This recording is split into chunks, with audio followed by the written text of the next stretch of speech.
Welcome to the Ball Don't Lie podcast coming at you live on the 10th of November. Late podcast going on tonight. We got some NBA in-season tournament games going on today. A lot of Western Conference games. We got through most of the games, but I'm gonna have this Laker game up on my monitor during the podcast so we could kind of get some live reactions in real time if anything crazy goes down. But anyway, how are y'all doing? What did you think of some of the games that you guys watched today that happened already? We'll talk about maybe some of the Wemby's a demon. Any impressions? Watching a Hornets and Wizards game is never really on my my schedule, my docket for any given day or week. But today, that's what I found myself doing. They be playing pickup out there. I don't even know what the system is on the Wizards. It's just like I feel like the Wizards' game plan is like, unless you're Tyus Jones, if Tyus Jones gets you the ball, you don't pass it. You shooting that ball. Like if Tyus Jones comes down the court, gives it to JP, he's shooting. If he gets it to Kuz, he's shooting. Kuz will shoot threes like straight possessions in a row, like with no cares in the world. Oh yeah, Kuz does not care, bro. Your system is called tank. Yeah, watching those games is just like if I was going to the park and watching pickup. It's honestly the least serious basketball I've ever seen. Yeah, they're just balling. System's called tank. No, literally. A lot of meaningless games are going to be played against the Wizards this year. The Melo started turning up at the end, and Gordon Hayward. I was talking to Devin earlier. Like Gordon Hayward's like one of my favorite people who career got derailed by injuries. I think keep happening. Yeah, I know. It's also just old at this point. It's just sad because he was so good, especially with his Jazz days. Yeah, he was so good, and then as soon as he got to the Celtics, he got cooked. Remember? Yeah, I mean, that one play when at least he got paid for. Yeah, he was on that one play. But because Kyrie tried to throw him a lob, bro. He was. I feel like he was destined for a lot more if that didn't happen. If Kyrie didn't throw that lob. Luka still owns the Clippers, it seems. That's kind of my initial. Well, I could talk about James Harden. I don't know if we could get into a whole little spiel on him, but 0-3 to start off the Clippers James Harden era. I don't know, man. We knew what was going to happen. Yeah, in or out thing. And the first thing I wanted to talk about is, do you think that the Clippers still have a chance with James Harden starting off 0-3? Hold up, properly introduce the segment then, if that's what we're going to get into. Oh, you want to start it? Okay. Might as well. I mean, let's get into it. Let's get into it. All right. Introduce what you got, what the segment is. We're going to do our in or out for narrative-wise stuff, and you're going to tell me if you're in on this or out. The first thing is, are the Clippers a worse team with James Harden? Are you in or out on that?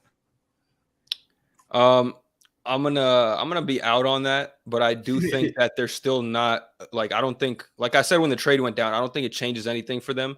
I don't think they moved up at all. I don't think they got better. They gave up nothing, but again, like I said, he doesn't really fit what they're doing. I told you I had concerns off the ball, and it looks like those concerns are coming true. And granted, it's very early, but it's not even close. Like they seem like they have a lot to work on. Getting blown out. Back-to-back games. Well, they lost to the Nets, who looked awful today. They got absolutely worked by the Celtics. So that just tells me that you're not even close. If you're losing to the Nets or getting blown out by the Celtics and then getting blown out by the Mavs the next day. So, Ty Lue has a lot to do. But I'm not out on them being worse than they were. But I'm not in on them being better either. Yeah, I'm with you. I'm also out. I think they have looked pretty bad. The system that they have in place with him is just all ISO ball. Paul George has looked worse. Kawhi Leonard's talking like he's a role player. He's like, I'll make my shots when I have the right opportunity. Yeah, that was crazy, by the way. Did you hear? If y'all didn't hear what he said, they asked him post-game, so how do you think you're going to, function with James Harden on the team? He's a ball-dominant dude. He's like, when my opportunity comes, I'll be ready. I'm like, bro, you're the star player. What you mean when the opportunity comes? You're the guy. You're him. What do you mean the opportunity? You create the opportunity. So is bro not top 5 when healthy anymore? What? I don't know why he said that. The reason why I'm out, even though there's so many problems happening, is that with James Harden, that's probably their best chance to win a championship in this window, because what they could be if they figure it out is a championship level team, and without him, what they could have been is a Western Conference Finals team, and I don't think they would have made the finals. So if they figure that out and everyone stays healthy and they get enough games under their belt, they'll start to figure out a system and what people like to do in roles. I still don't think starting Russell Westbrook's the way to go, but I think they'll figure it out as time goes. Losing 3 in a row is a bad start, though. I am fully out on this one. Out means I think they're worse, right? With Harden? No, you're in if you think they're worse with Harden. Fully in. I think they're horrible. Oh, yeah. I don't know how they're going to make this work to actually win basketball games, even in the regular season or the playoffs. This team, the way it's constructed, when playoffs come around, these 4 guys are not going to win you playoff games. Either Westbrook, Harden, something has to happen between one of these guys because the way they want to use them and utilize them in games is not going to work right now. So if they don't figure it out when time comes, they will lose early on. You think the system that they have right now is just terrible? You don't think that they could figure it out? Player composition they've went for with Harden, Westbrook, Paul George, and I think it's not an ego problem. It's just like the way they're constructing their roster doesn't like make me necessarily buy into the Clippers right now. But if like, you had if they do figure it out, you don't think their ceiling is a championship? Or I you thought don't their think they'll ceiling just was figure it out championship at when all? healthy the past 3 years. It's just they got injuries, in my opinion. I think about the time against the Suns. I think about the time against Luka. Injuries just kept coming. Or after that, sorry, injuries kept coming in, and then they got ruined by that. But this year, I think with Harden, I don't think he's gonna be like that X factor player to push them over the edge to make a championship run. Because I didn't think having like Marcus Morris, Batum, and you're right. Robert That Covington also didn't do anything for you. You're also right on that one. They are not the answer, but this is also like not a problem solver as well. Like this doesn't help them. It doesn't tip them over the edge, in my opinion. So I still stand. I think I said this last week, so I still stand by that. Okay, so you're fully in on them sucking or not Fully being in. All sucking, bro. Straight sucking. Right, so, okay, then Omari, moving on. I'm gonna say I want to be in, but logically speaking, I'm gonna say I'm out on them being worse. Like so far, just off the 3 games. I will say that James Harden so far, I don't know if he's just like rusty or just out of shape, but he's been looking a lot slower, and his own ISO ball, it hasn't been nearly as effective as it should or as it needs to be if they want to be some type of championship level team.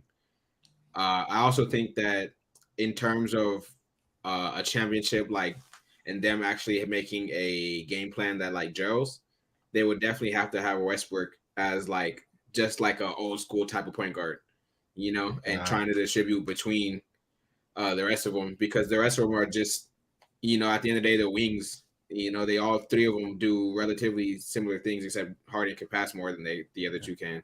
But I feel like at this point, my fault. Go ahead. No, it's okay. But I was gonna say at the end of the day, like they would all just have to be able to execute their own, their own matchups, because their game plan, like all 3 of them are pretty much the same player, and then they have Westbrook and Zoo on the floor. Yeah, but I feel like at this point you can't change who these guys are because it's solely into their career and they've seen success with it too. So you got to figure out how to put these players in better positions. Like I feel like Westbrook being himself off the bench and carrying that load and putting someone like Bones Highland in or Terrence Mann as a starter could fill those type of gaps, and then letting Westbrook do what he needs to do off the bench would be better for them, or more success for them, and then let him finish out games or see who's hot. Because right now it's just ISO ball for everybody, and it doesn't look like they have a real system, Yeah, I mean that's I do agree. I do agree with because that's what I'm saying too. Like it doesn't seem like they're have a game plan and system in play right now. Like it's just they all are wings and they get the ball and try to do their thing. But while I do agree that he should probably come off the bench, like in that sense that he'll be able to bring his spark and be himself off the bench, I feel like just because of the optics and stuff, like that's the reason I never thought that they were actually going to bench Westbrook in the first place. It's not even just because like the game plan, but just the optics. Like, he left and stuff like that. Yeah, he left. They knew he was disgruntled about it in at the Lakers. And then they gave him the second chance contract, and I feel like they want to, it's like an ego thing and an optic thing. But at some point, you got to realize like you can't be the guy forever. Like Father Time is undefeated unless you're LeBron James or something like that. And yeah, unless you're LeBron, you should be able to take the roles like assigned to you and be more of a team player so you can last longer in this league instead of thinking you're the guy, like you're 21 out here balling like you used to when you're 34, Yeah. I do agree with that. But yeah, so at the end of the day, I agree because I think that they're still a better team than they would be with Batum and Morris, just Yeah, having exactly. the added upside. It's just so now Higher it's just a ceiling. matter of So now it's just a matter of if it's gonna work out or not. So we're all in on them working besides Gabe, I guess. Or Well, I'm better, not in on like, them I'm working. not in on them sucking. working. I just don't think that Better. they're worse just because of this little. Yeah, this they're few still games not going to starting. work, in my opinion. There's a lot of problems with this roster even outside of them. Like Zubac has been bad, so bad that they got to go to small ball, and even small ball doesn't work. PJ Tucker in 6 minutes today was a -20. Only 6 minutes, played 0 points. He's not Like, even that bad either. That's the funny thing. PJ Tucker's used to playing center. If Zubac gets out rebounded, like you have no size, you have no spacing. Russell Westbrook's your best rebounder right now. It's not going to work, especially if Paul George is shooting 1 from 7 from 3 and scores 8 points. So it's a lot of shit going on. It's outside of he's hurt now, so you don't even have a backup to go to if Zubac is not getting it done, like a more agile, better passer too, much better passer. So it's they got a lot to work on. It's not easy. They don't have a winning record. They're 3-5. They got a lot to work on. That's really it. I mean, they're going negative. Of the season. They did it early, so they have enough time to try to figure it out. Negative record. They're not making playoffs. It's already over. All right, next one. Next one. The Timberwolves are the best team in the NBA. Hell no. They beat the Celtics. Hold on, build it up first. They beat the Celtics. They beat the Nuggets. Mm-hmm. They're currently, I think, have the second best record in the West. They have the number 1 defense in the NBA with Rudy Gobert. Anthony Edwards looks like the guy. So what do you think? No. Well, immediately they don't have the second best record. They're tied for 4th with the Warriors right now. Well, they won today. That's why. Yeah. Oh, well, no, they're not tied. They're half a game ahead. So there you go. But they are 3rd then. So what's the record though? 6-2. Yeah, which is behind the Nuggets and the Mavericks. You could ask us about the Mavericks too, honestly, but you can. The Timberwolves. These guys have beaten top teams. So. I think the Wolves. I would say the Wolves are looking better than expected, but I would never. I don't know. You should have said, are they a top 10 team, top 5 team? Top 10. Obviously, they're top 10 right now. Well, they're third. Okay, they third? Like, top 5 is better. Top 5 is better question. But aren't they third? 6-2. Warriors are 6-3. It's kind of crazy. I think that they have the potential to be a really good team if they somehow make their Twin Towers work out. But we can make it a top 5 like them being a top 5 team in the NBA. Yes. Like if Cat can become an actual 4 and produce as much as he used to, then I would say they have a chance to be at least a conference final team. But especially with Ant playing like this, but I just don't see that working out. I think Ant's going to keep doing his thing, but that Twin Tower situation just hasn't really. I'm concerned for Karl Anthony Towns. The rest of the team, I like what I'm seeing from Rudy. I like what I'm seeing from Jaden McDaniels. Some of the other guys have filled roles for them. Kyle Anderson is still doing this thing, but Cat has a lot of stinkers, a lot of bad games, and there's times that they've won games when he stepped off the court. I think the game against the Celtics where he fouled out, had 7 points. They started turning up as soon as he got off the court and started locking up him, and Jaden McDaniels had his 2-way game going. And Naz Reid, he's not Karl Anthony Towns level of offense, but he could kind of fill in those gaps. And I would kind of be open to trading Karl Anthony Towns to get more assets to help round the team out. Because I think if they can get either that or package him with some of those other assets to get, I don't know who you have. You trade all the picks, so But I would trade that type of talent though. I think I would. I think he's redundant. He's it's weird though because they're so good with him on the court and Rudy off offensively, and vice versa. When he's on the court defensively, they suck without Rudy, and then when Rudy's on the court, they're good defensively but not good offensively. So it's like you kind of got to pick your poison with them. And if you want to stagger their minutes and try to make that work somehow, you could try to do that. But at the same time, like you got to know. Playing both of them, one side of the court's going to suffer, but they've been kind of making it work this year. I think if you can get the rotation down to like you're not playing them that much together, I think it could actually work though.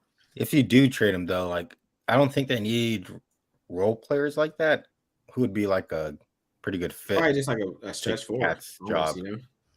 Like I can't think of anyone. If they get OG, I'm trading Cat for OG easily. Like those type of players. Even Siakam, I think, could fit with this team because he's just like an upgraded version of Kyle Anderson, where he's a do-it-all guy. You could trust him to handle the ball. You could trust him to be like a tertiary playmaker and score a little bit. And like his skill set, I don't want to say is redundant, but you got Ant as the guy, and you don't need Cat as that primary scorer anymore, and that's really his main thing. And you don't really want to delegate him to being like a spot up shooter either. So it's like, is that really the best use of a talent? I don't know. I just don't see the situation like working out long term. Yeah, I mean, even if it's not this season, I feel like it's gonna get to a point where they're gonna have to trade him at some point, whether it be maybe because of his character. I don't think they have shots like that. We'll see. I mean, we'll see. Like maybe they can make this work, but I really feel like they should trade him personally, or explore it at least. Don't give him up for nothing, but think about it. I agree fully. I think the Wolves, in my opinion, are a top 5 team. They have shown it against a lot of the good teams this year. They've had 2 losses so far. They're third. The Warriors are 6-3 right now, so they're fourth. They've had a really great start to the season. They've been like 1 or 2 games where Cat's been like very mid, in my opinion. But other than that, Gobert's been very good defensively. I saw something today on Twitter saying Gobert is the front runner for Depoy. So Gobert back to his Depoy level. So crazy, though. He's playing better. Potentially, he's back to his Depoy level.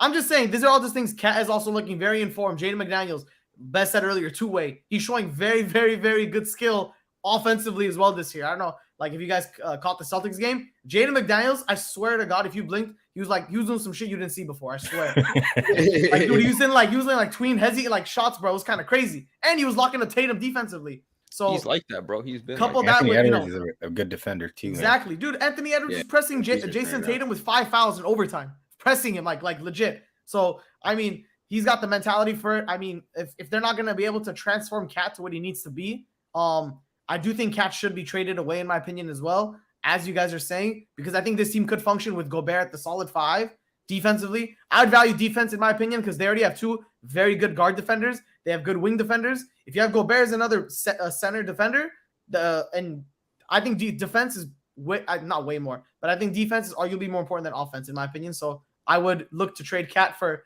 other utility pieces. Yeah, I 100% agree with you, Gabe. That's exactly why I'm in on this team being top 5.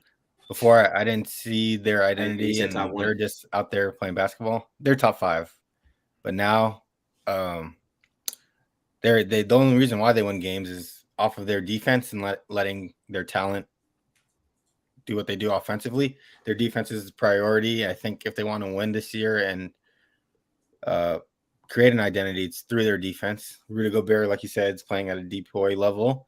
Anthony Edwards is a great defender. Jaden McDaniels is a great defender, and they let Ant just do anything that he wants. Kyle Anderson's a really good vet for them.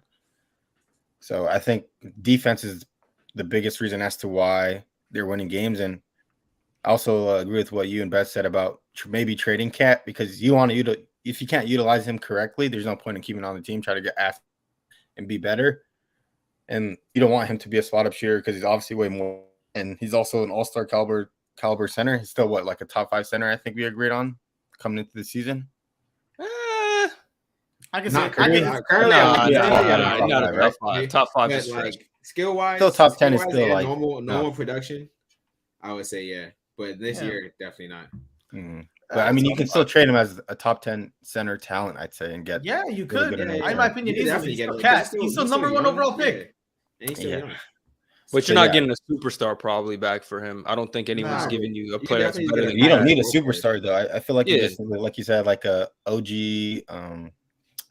utility pieces that are going to help round out your team, be more complete. More complete for your team success, because the only way they win or make a great Jeremy Graham, maybe those type of players. Yeah, so if you can get a defensive wing that can shoot and also play well in their system, like an OG, and then more bench players, I feel like you can really get something going this year. So I'm in on them being good. In my opinion, real quick before we get off this, the perfect scenario I would like to see is Cat actually work at the 4, and that team has a 1-2 punch as Anthony Edwards and Cat, but his defense lacks severely for them to use him like that. But I would love to see the combo, the duo of Ant and Cat. I don't think that duo could work because, like we said before, Cat still thinks he's him, and when it's obviously Anthony Edwards' team, you got to kind of let it go, and that dynamic I don't think will ever change because of who Cat is as a player. So getting rid of him is probably the best option for this team to actually see certain level of success. It's crazy how the media now, all the Wolves ads is Ant, Yeah. I mean, yeah, he's the guy. He got the it factor, and he's the best player. If you watch the games, you're like, oh man, he is him. No, I was. Bro, he stares down Tatum right in his eyes, bro. Those moments are so cool. I'm not. I know I'm glazing because I always do. When he stares into Tatum's eyes like that, he said they was talking shit. That's why. Yeah, good. Nah, that was a crazy ass game though. So that even made me feel like, oh, he's the guy and Cat needs to accept it, but I don't think he will. I think we've known this. You got him all. Are you in or out? Yeah, I'm keeping an eye on it. I'm out on them being the best, but I say top 5. Currently top 5, yeah. And the NBA though. Well, let's see. Let's maybe. It's a little early still. Yeah, so you got to predict. Sixers might be better than the Sixers are better than them right now, Huss. Sixers are better. Sure, but Sixers are dogging teams. Sixers are the best team in the NBA, aren't they? Yeah, I think they're like the Nuggets are still the best team. Okay. Well, Nuggets lost once, right? Yeah, they lost to the Timberwolves actually. 76ers are 7-1. Oh, they won today. Nuggets are 8-1. Nuggets are 8-1. No, they won today. I'm telling you, man, that James Harden trade wasn't as bad as you thought, bro. The 76ers still got a good team. See what Tyrese Maxey is doing? Shoot. I mean, that's partially why I'm telling you they didn't need him that bad, and they can flip these assets for Zach LaVine. Yeah, he's been good for them. They're going to be fine, bro. They're going to be just fine, especially if they flip these assets for another piece. I'm telling you, they're going to be a good contending team. They don't need that man, James Harden. He was holding them back. The thing is, like, I was watching some of the Sixers games too, and Tyrese is filling in that James Harden role pretty well, and even having a good blend of averaging 30 and then having like around 7 assists in the pick and roll with him and Joel Embiid is pretty good too. He had a double today. Yeah, so we'll see how that continues. 11 assists, 29 points. But how are you feeling about that, Omari? The Timberwolves. What? I say arguably. Nah, choose one. Arguably 5. Nah, give me like. Let me see, because they're still the Nuggets, Bucks. I mean, not Bucks. I'm not gonna give them that. Actually, I don't know. Giannis went crazy that other game. But Celtics, I still give him. I'll still take Celtics over him. Yeah, they lost. SMH. I don't mean. The West team, Suns and Lakers are struggling a little bit, so I can't just automatically. A little bit. Both those teams are mid. I'm kidding. I mean, come on, man. It's not even 10 games into the season. We can't overreact. Yeah, last year, the Celtics didn't have a winning record. Remember, I have to overreact. Last year that the Blazers were like Thursday, like, and we were like, exactly. Everyone was like, oh, the Blazers are going to be up. You know what I mean? They had like 6 game winners in the first 10 games too. They were peak. Yeah, I think the Wolves will. I don't think they're in top 5. Let's look at his point differential to really see what's going on. I mean. Yeah, Minnesota has the highest point differential in the West, so they might be legit, but they probably blew the Grizzlies out by like mad amount, and that's skewing the numbers. Yeah. No, they won a lot of games by more than double digits. I'll tell you exactly. When did the season start? They blew the Nuggets out. Actually, that's what's skewing it, and the Jazz back-to-back blowouts, including the Pelicans a week ago. The Heat too. The Heat, they beat them by 16. That's a good one. Not really right now. Blowout. The Nuggets got dropped on 21. That was big. All right, I can go on to the next one. Yeah, go to the next one. All right, the Memphis Grizzlies will miss the playoffs this year. I'm in. All right, 100% in. That's why.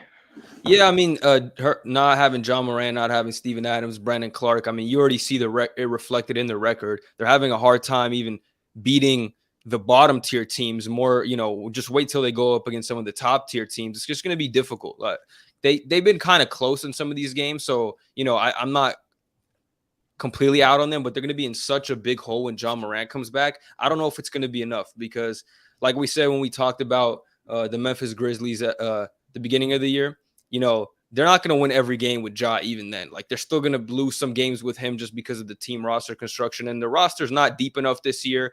They're playing guys like Zaire Williams, David Roddy, 20-plus minutes. I don't think you can rely on those guys. Bismack Biyombo is a starter out there. Yeah, they just picked him up off the street a few days ago, and they need his help pretty badly. So I'm definitely in, I guess, on that of them missing the playoffs. I don't think Ja can do enough. I mean, he'll help them for sure. Probably get them back to, maybe they can compete for a play-in spot, late push, but they got an uphill battle. They're definitely not going to be a top 6 seed. I can guarantee that at least. Yeah. I second what you were saying. I'm in on them not making the playoffs this year. even with Ja missing 25 games, he kind of screwed him for the whole season. Honestly, I feel like they wouldn't be in this position if he was playing since day one or game one. And losing Steven Adams, after that, it's just been a downhill battle. I think they lost today to the Jazz, if I'm not mistaken. So that's even another loss to a bottom team. Even having Ja Morant back, you need him to get back into NBA shape and start. He's not going to come out the gates averaging 30 and be all NBA like he used to. Well, I don't know. He might be ready because he could still like practice. He just, Yeah, but you still don't. I feel like the only way you can get into NBA game shape is if you play a couple games. I think they're going to like ramp him up into it too. I don't think he'll just start playing 34 minutes a night type of thing also. Even though they probably need not. to, but he's definitely like, he's not coming through injury, so it's not going to be as like, steady. Like he'll probably be the first week, it'll be fine after that probably. So yeah, and then like you said, he's not going to win them every single game in the season too. I feel like 25 games, you kind of know who you are as a team. I don't think they're going to trade anybody to create a different identity for them. So I don't think they'll even make the play-in. I think they'll have a little push, but I don't even think they'll make the play-in this year. And it might be better for them. Get a high pick, like restart everything and fresh and new, and have Ja start out the season with a center. I think they need to draft a center. Like, is Steven Adams? I don't know how bad Steven Adams was or how big of a piece he was for them. And he's getting old. And Jaren Jackson definitely doesn't like to rebound the basketball, and he's a better 4 than a 5. So I feel like drafting a center, starting anew, going into the next season is the best option for them. So I'm in on that. Yeah, I think I agree with you in them getting a better draft pick because I think they need more players. Like Ja and Jaren is good, and Bane also, but I think they need like a fourth guy that can really solidify their spot. Steven Adams is a vet. Brandon Clark is like a decent bench player, but they don't really have that other guy that's usually a staple on a lot of these like really good teams. You know how the Celtics have Derek White as that starter and stuff like that. They don't really have that guy, so I think a good draft pick, like I agree, would benefit you. And if not, that high draft pick could help them in a trade even if they don't want to draft someone and develop them. So I agree with you. I think kind of have what the Warriors did in that one season. Steph broke his wrist or whatever. They got a good draft pick.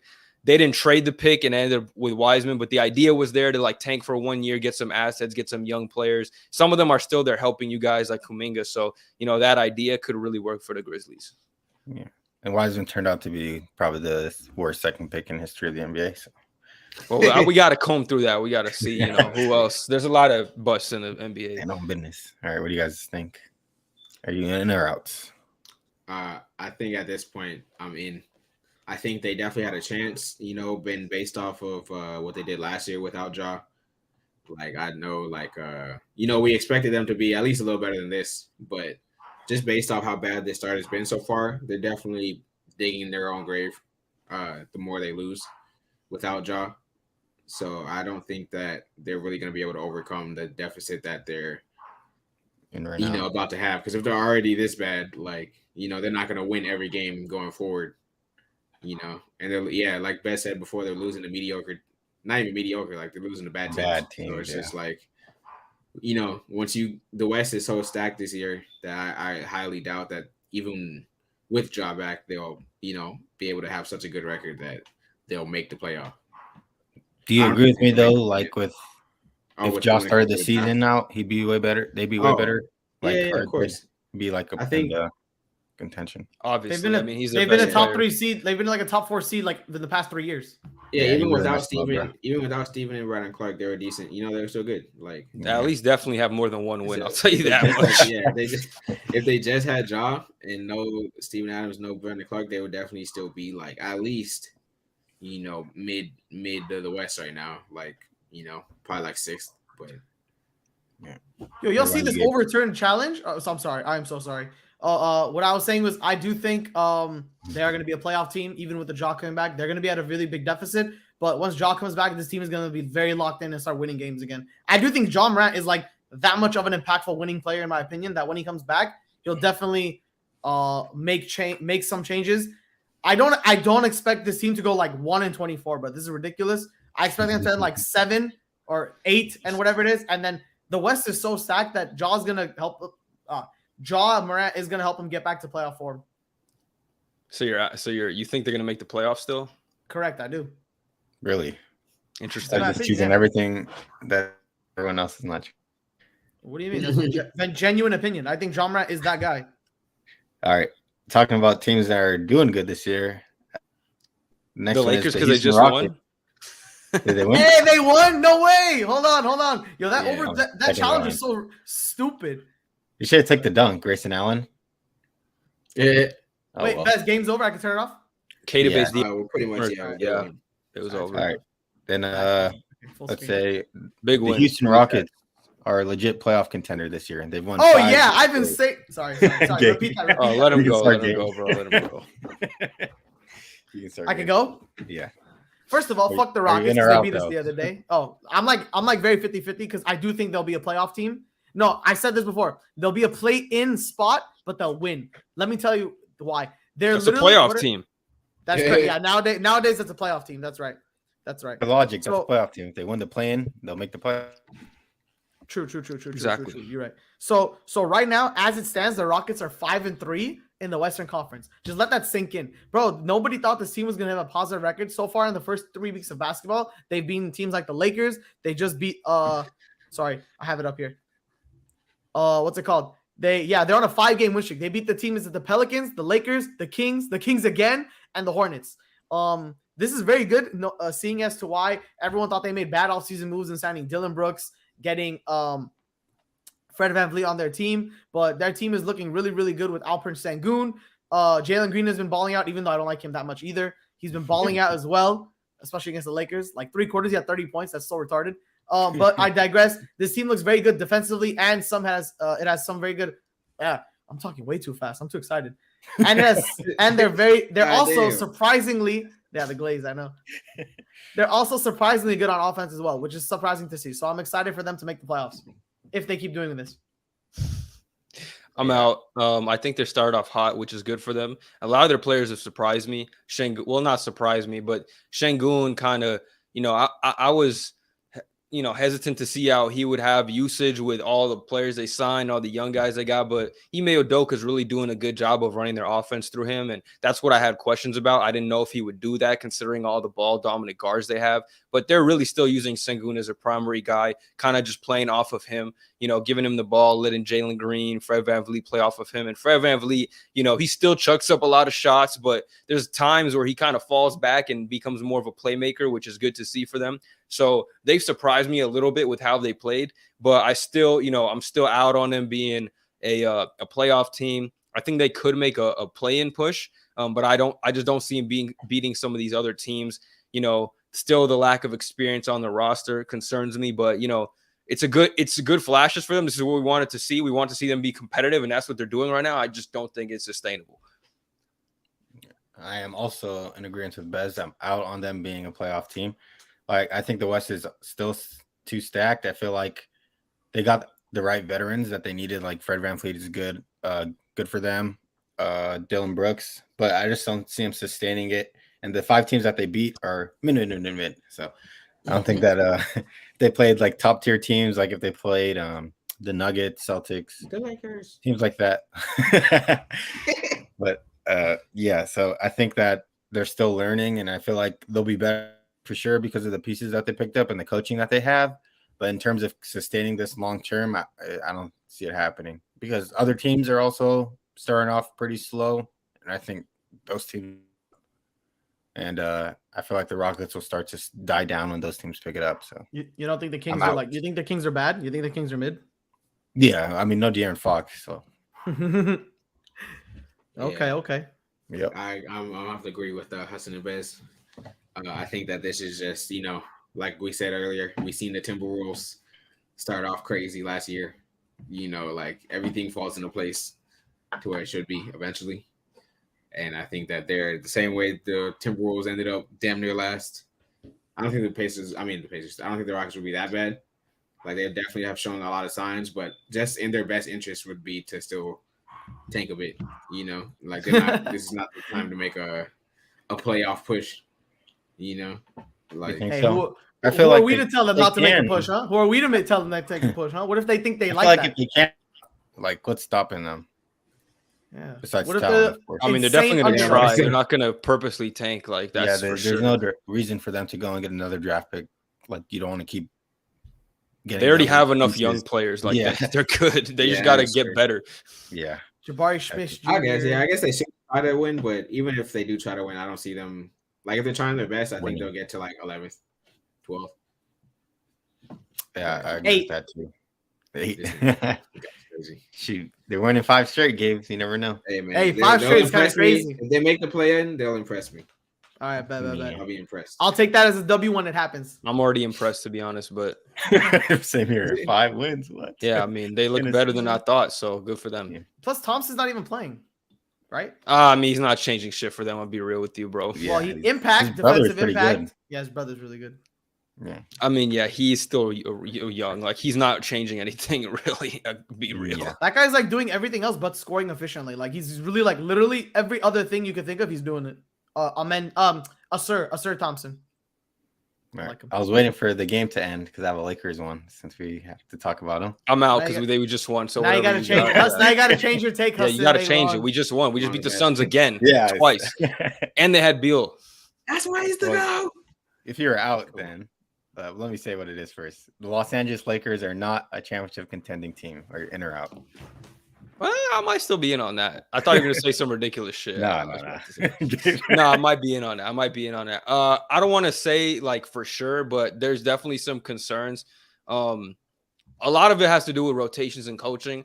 The main thing for me is like there's no excuse for the rotations to be this bad already, because the thing last year was, okay, we got all these guys at the trade deadline, we didn't have training camp, we still got to figure things out on the fly, yada yada yada. This year, we did add some players, but we should have had all the training camp, all the preseason. We had time to strategize.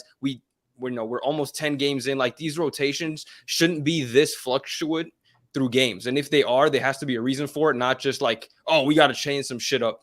Darvin Ham, today he started Cam Reddish. I guess that worked, but, brought Austin Reeves off the bench. I guess that's a step in the right direction, but still, there's still a lot of things we have to do to figure out. Like, guys don't know the role. Some guys are playing a lot one day, some guys are not. So I think that's really the main thing that needs to be fixed. I don't know what the solution to that is, to be real. Darvin Ham just has to do a better job. I'm not an NBA coach, so I can't tell him what to do, but he has to be better. Like, this is, a lot of people have been complaining about his coaching for good reason, like just the way he does it. But I think we still have the pieces necessary to figure things out, but it's guys got to play better, and the coach has to do better too. Yeah, I'm also in. I feel like you said, there was a reason as to why you guys were losing games last year with the continuity of the team, players not fitting with each other, and that made sense. But this year, you had the team going into the Western Conference Finals. You made improvements too. Training camp was good. Like you said, them not having an identity, or Darvin Ham not letting players like figure it out with each other, is a step in the wrong direction. I feel like already having that team that established themselves and making the Western Conference Finals should be that same 5 or same like rotation, and then figuring the bench out, and not just putting Austin Reeves on the bench per se and figuring that out. Like, I feel like you should be more in tune with what you want instead of figuring that out, because like teams like the Nuggets, Celtics, even the Warriors, they already know their 5 that they're going to be using and like the rotations that they have, and those are more seasoned teams, and that those teams are contending for a championship. Also playing, like, I feel like LeBron is doing way too much for the team, and I don't know if Anthony Davis needs to take more of a role, or like offensively. I think the offense is just bad as a whole. Yeah. I don't think it's any one player. I think LeBron has to do everything because the offense is so poorly constructed. Like, today was a little better, but there were still situations like when Jackson Hayes was in the game earlier, he's cutting from the 3-point line, but it's like the team's not going to guard him at the 3-point line. So his cut means nothing because the big is inside anyway. So there's just some plays that I'm scratching my head. Like, why do we draw that up? If we're cutting on with Austin Reeves or even Cam Reddish, who's a threat to hit a 3, it makes sense. But there's a lot of plays I've seen Darvin Ham run with personnel. Like, I don't really know what he's trying to do. And then a lot of times, like, I've complained about this before, it's, just stand and watch somebody cook. It's D'Lo's turn. It's like, that's not an offense that you have to run. And then Anthony Davis sometimes just dissing. It's like, and I don't think it's all his fault every time. Like, he has to demand the ball at times, but I also think the way our offense is run, we literally don't involve him in certain plays. Like, we run pick and roll. He doesn't look to get involved either. Like, well, yeah, that's what I just said. I said sometimes he's not aggressive enough, but there's times where also he's just not involved in a play, and that's due to the offensive play or the offense that Darvin Ham's drawn up. So, it's kind of a combination of multiple things. I think if the coaching was better, we'd have a better record, because I feel like some games we have right there and rotations or late game situations have fucked us over. Mm-hmm. And then sometimes it's on the players. Like that Orlando game was strictly on the players. 100% lack of effort, lack of attention to detail, lack of, second chance points has been a big thing this season. Even this game that we won, it was a big issue at halftime. So effort and coaching. One too. It's effort. Like they got out early, started scoring, and you guys couldn't to beat them. With that one too, though, no AD. So our defense sucks when he's not on the court. And then on top of that, when the offense is stagnant and your defense isn't stopping anybody, like it's going to lead to what happened in that game. So, yeah. I don't know what the answer is, but right now, I don't think they're a championship contending team. I feel like coaching is probably the biggest reason as to why I don't think he's putting them in the best positions to succeed and utilizing them like he did in the playoffs last year, or the second half of the season last year. So I think missing some of our players hurts too a little bit, but you still got to work. That's not bigger than that. I feel like, I still think it's kind of bigger than that too. What were you saying, Gabe? I was gonna say I'm really torn, like really down the middle, because on one hand, I do believe this team, the way it's built, has championship aspirations with the roster construction. If everybody's healthy, all the cylinders are firing. But on the other hand, I get moments where Davis doesn't feel like he wants to like play basketball. Days where Austin Reeves just is like out of the game. He's just inconsistent. And a lot of times where it's still heavily relying on LeBron James to do everything to make the offense move. Because, bro, you guys have seen it, and I'm sure everyone has seen the graphic where LeBron James sits and the Lakers just start immediately, like they can't get anything rolled. It's crazy. That graphic is like LeBron plus, it's crazy, dude. LeBron James is still the focal point of this team, and he's like 39 years old. Davis needs to, I'm tired of giving Davis slack for this. He needs to do this. If he doesn't like take the reins forcefully from LeBron, I'm getting tired of saying, "Oh, it's time." He won't, it's time man. for LeBron. It's time for LeBron to hand him the reins. We've been saying this for a year straight. This motherfucker won't take the reins. It's been years. Bro, LeBron gives him the keys. We've said this exact analogy. LeBron gives him the keys. He spins the block and comes back. Like every time this happens. LeBron, we say, LeBron's gonna play 28 minutes, 30 minutes a game, averaging 36 minutes a game. Bro, I think that's on the fans though. Like if you expect that from AD, and there's nothing wrong with him being a number two. Like number twos are needed. We need number twos in the league. Like you need number two, but it's like if you continuously expect that from him, like that's on you. I don't think he is that. He's never been that. Like we've seen in New Orleans. That's why he got traded to a team with a LeBron James, because New Orleans didn't believe he was a number one. I guess the Lakers did, and some people did, and I did it too at first. But I didn't pick him for MVP for these type of reasons, because defensively he is that guy. He is him defensively. He is the system defensively. But offensively, he's the number two guy. We've seen it before, and I'm not expecting him to be the number one guy. If he's number two, you won't win, because LeBron is so old. I mean, LeBron's LeBron, but he's so old to the point where you can't keep this up for 82 games and the playoffs too. Like it's impossible. No, I'm not saying who you are, So if he doesn't have to be LeBron, and he's not the best, then there's no chance of you guys winning. It's not even just AD though. It's not about him. It's not about him taking the reins. He doesn't have to. I mean, he has to step up to something. Like he can't be invisible. I'll say that much. Like he can't have 0 points in the second half, but he doesn't necessarily have to go out and get 30 and 20 every night. Defensively, he has to be there, and he has to be aggressive. That's the number one thing, is aggression from him. I don't care if he scores, because he could pass out. He could, he gets double teamed a lot, which is fine. He doesn't have to shoot every shot. The thing is, other guys have to make shots, and LeBron can't be the person that's initiating the offense, driving to the rim, getting everybody involved. Like AD has to take initiative to, again, he doesn't have to score every time, but he has to get the ball every time. It's really the thing. And so I think that's what will help us. He doesn't have to be the number one option, but he has to be like he has to take initiative. That's the main thing. So, which you've been saying for years, though. I'm fine if they're. I'll say this. I'm fine if they're gonna do this like a. I don't know if this term has been said before, like a co-star situation where they're on equal, and it doesn't matter who's first. It doesn't matter. They both will help the team win in any way. But I don't get that every night. Sometimes I get the quiet AD. Sometimes I get the AD that doesn't grab boards. Like he has like 8 boards, and I expect him to have like 12. And it's not just the stat in the game. It's like what happens in the game where he's getting out rebounded by the opposing team. And I'm like, dude, like Anthony, like come on, like. I don't want to say like do it, but like do it. You know what I mean? Like even defensively get in there. I know he's averaging 3 blocks, 12 rebounds. That's fine. but I just need him to His like presence, be like he doesn't on, show like, up in certain moments that you need him to. you which are said this important earlier, to the Hassan. game. You said this word for word. You said sometimes he's just disengaged. And like, yes, I see that too fully. And I don't know if it's a people thing. I don't know if it's coaching where, like, let's say they don't want to get him involved. But I think AD and like Braun, how do I say this? Even when it's not just Braun, either when it's Reeves, D'Lo, someone else facilitating, they need to look for Anthony Davis consistently. He needs to demand the ball. They look That's for true. him. He needs to demand the ball. It's his like want to get the ball. And again, he doesn't have to shoot. I don't like people are saying he has to like score more. It's not even about that. But it's like when you see him like on the perimeter just standing there, like he's not even setting a screen. He's not trying to get a rebound. That's when it pisses me off. Because I think we have capable scorers on our team. We have enough role players, enough depth that he doesn't have to score, like carry us in scoring. But it's when he's a zero on offense, off the ball too, is when it's bad. Because he's as the big, you're supposed to roll, set screens, get like that's your whole value for us. Like I mean, not the whole value, but that's a big part of it. So yeah, that's what pisses me off more than anything. Yeah, that makes me upset too. But like LeBron doing so much at his age too, so early into the season, like what do you expect him? Playoffs come, like this is when Anthony's supposed to be harder. Yeah, aggressive and let LeBron like him dropping 32 points, bro. Like he don't need to do that, man. Like unfortunately, I like minute restriction idea going into the season because that's what you're supposed to do for a guy that is his age and you guys want to contend for a championship. But since the team's not like letting him do that and he has to take over and be like the alpha competency, they're not competent enough.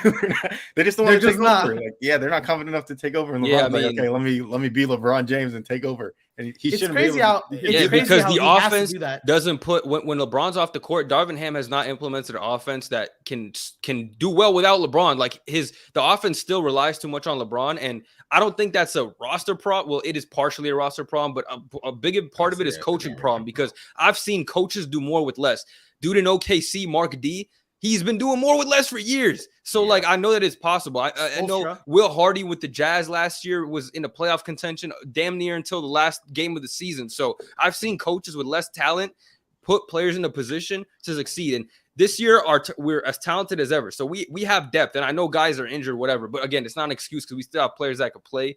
And, again, they're not playing that well. But when LeBron's off the court, it can't be that bad. Like, I get it. He's our best player. So, when he comes off, it should be worse. But not that much worse where it's literally, I think it was, they showed today, it was like minus 91 or something in the first quarter alone or something. Like, it's bad. It's bad. You won't win, like, a championship at all, like, or even contend if LeBron has to do this night in and night out, like, because it won't last forever. Just due to his age.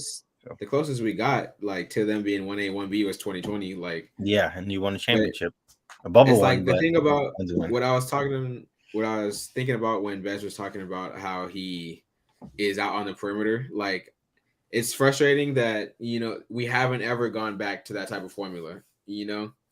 Like showing that the system that at least Vogel had in place during the 2020 run, they showed they were a dominant team through the whole year.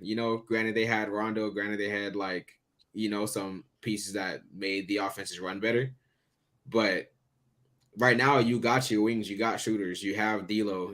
Like I feel like in this instance, the best thing that would be for them is to go back to the Bron 25 and 10 type of thing, and AD was averaging like 27. But he has to be that aggressive, and then in that championship run, LeBron averaged like 30 in the playoffs because he was able to, be more of a facilitator throughout the year than let me go get 30 every night. Do you think maybe it's their defense? You think AD's motivated by defense turning into offense and them being that down? Because in 2020 they were the best defense in the league, and they were able to like have more offense because of their defense. And I remember they didn't lose a game if they're up in the third quarter. They're like 52-0 or something like that going into it. I feel like I feel like the defense this year is definitely like lackluster, and maybe that's why AD is not as aggressive. I think he's been doing his part as defensively, but if the whole team comes together and is a top 5 defense, then I think that's when AD becomes aggressive and he becomes the one, and LeBron doesn't have to do as much because LeBron he'll take breaks defensively because he knows he can rely on others to do so, and then offensively he'll show up, and that way he can like. Sometimes it's bad though. He's literally leaving guys wide the fuck open. Like he's I old, get it, bro. Like I get it, bro. I get it. You're old and shit, but dude, you got to put a hand up. At least pretend like you're trying to close out. You can't just Like he looks at dudes wide open. He's a shooter too. Like he identifies, oh yeah, that's Grayson Allen, wide the fuck open. Just doesn't even try. Like that's when it kills me. At least look like you're like jogging out there or something. Come on. You know what I think? I think is a factor to that, Hudson. Once I think we haven't said a big, and this is actually for the Lakers a big defensive piece. Vanderbilt, like no matter what you want to say about him, his presence is very, very, very how do I say this? Not good defensive, very scrappy guy. Very well. His presence is You know what I'm trying to say. His presence is needed pretty much because he feels that got the aura where he takes all the time. Huh? So you got that aura. Yeah, he got that aura. He got that D. He got that But he fills that role that would pretty much help in the defensive aspect. And I think, but what we're seeing from the 2020, what we're not seeing from the 2020 days is a primary backup facilitator like Rondo, and also that team for some reason played like their asses off, dude. Like all those guys back in that day, like during the season, they were playing like their asses off, like Rondo, Dwight Howard, all these guys we had on the team. They were playing. Yeah, Kuz too was. Oh my God, hustle Kuz, bro. They were all playing their asses off. But nowadays, yeah, some people show effort, but some people don't. I hope that changes when Vanderbilt comes back, though. As far as the defensive end, you change that with coaching, like. No, honestly, it's a personnel thing. I think the D'Lo and Austin Reeves minutes got to go. Like today, it looked better, which whatever. If Austin Reeves come off the bench but closes games, that's fine. But him and D'Lo on court at the same time is one of the worst defensive backcourts in the league, straight up. And we're not good defensively without Vanderbilt helping us on the perimeter to lead with that lineup. So definitely, I like Reddish out there. Less shooting, but I think he's fine. Like whatever, he can get a corner three every now and then. This game, he was heating up. I think that obviously this could just be a heater game. He could for sure heater game. He's not doing that. He started, but I do like to try not to count out people's progression.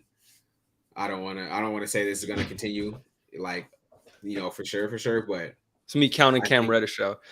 I think that since they started him and they had a positive impact on the game, and we've seen in these past few games, it wasn't just like they started him randomly. They've been giving him heavy minutes, and while he hasn't been that good offensively, he's been pretty good defensively.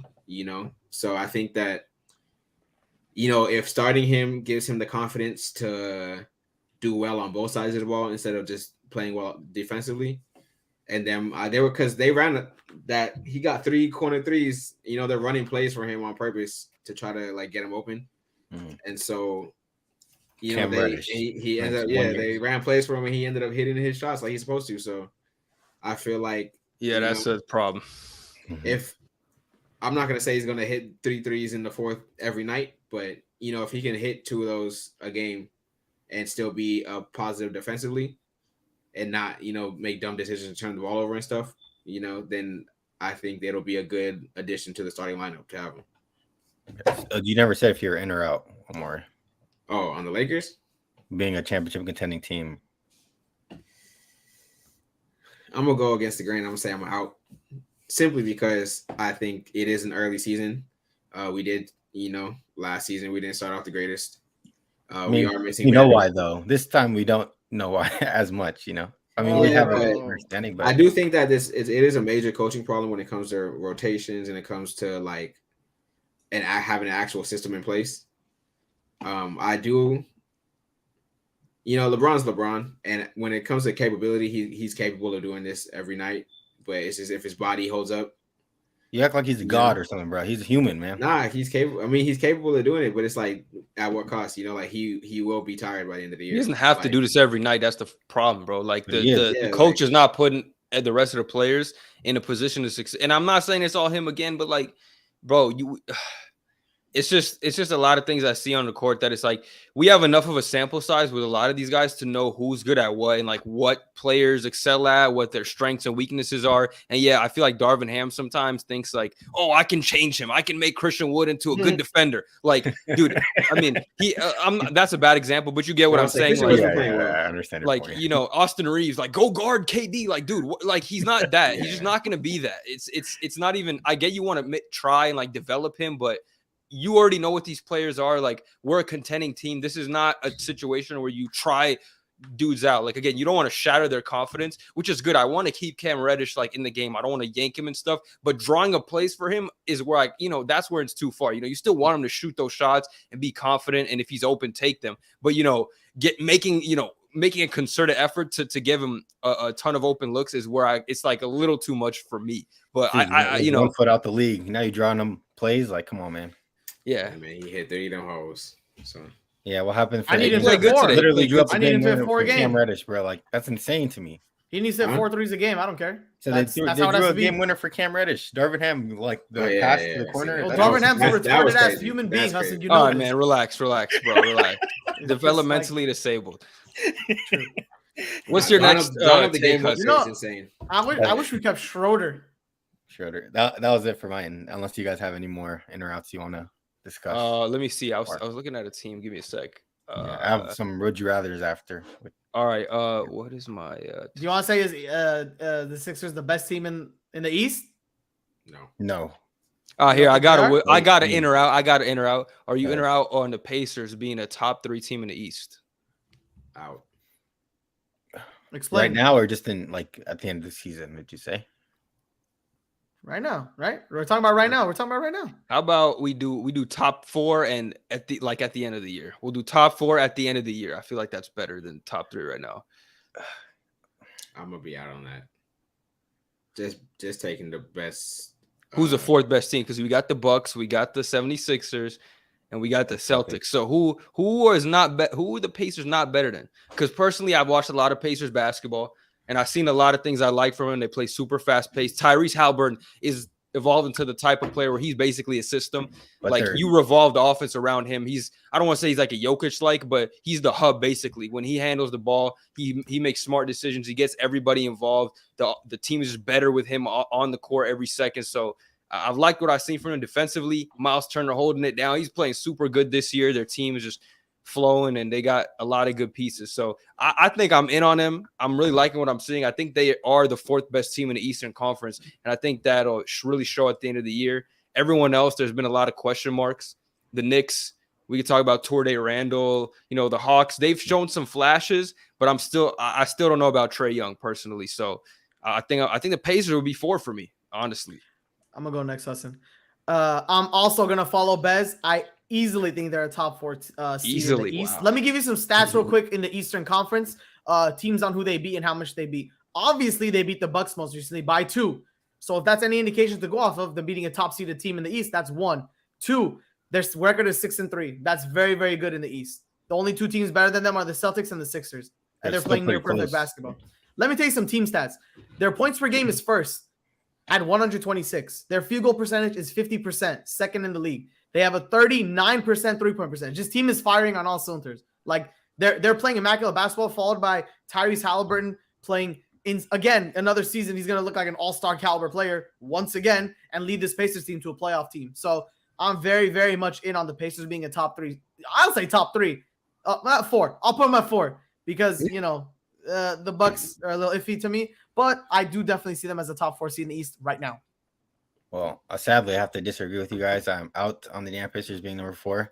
I think Tyrese Halliburton is a really, really, really, really, really good player in the NBA. I think, like Beth said, the system is dependent on him. His playmaking ability, the smarts that he has is a different level than other NBA players. But to that case, I think the offense relies heavily on him to the point where if he's not in the game, like you said, if he misses a game, they look like dog water, bro. They're one of the worst teams in the NBA without him. So do the Nuggets, though. Are you going to lower them because of that? But I know who Jokic is, and frankly, I don't know who Tyrese is. He had a good year, but this year he's averaging 28 or something like that. Something ridiculous right now. No, he's not. He's not.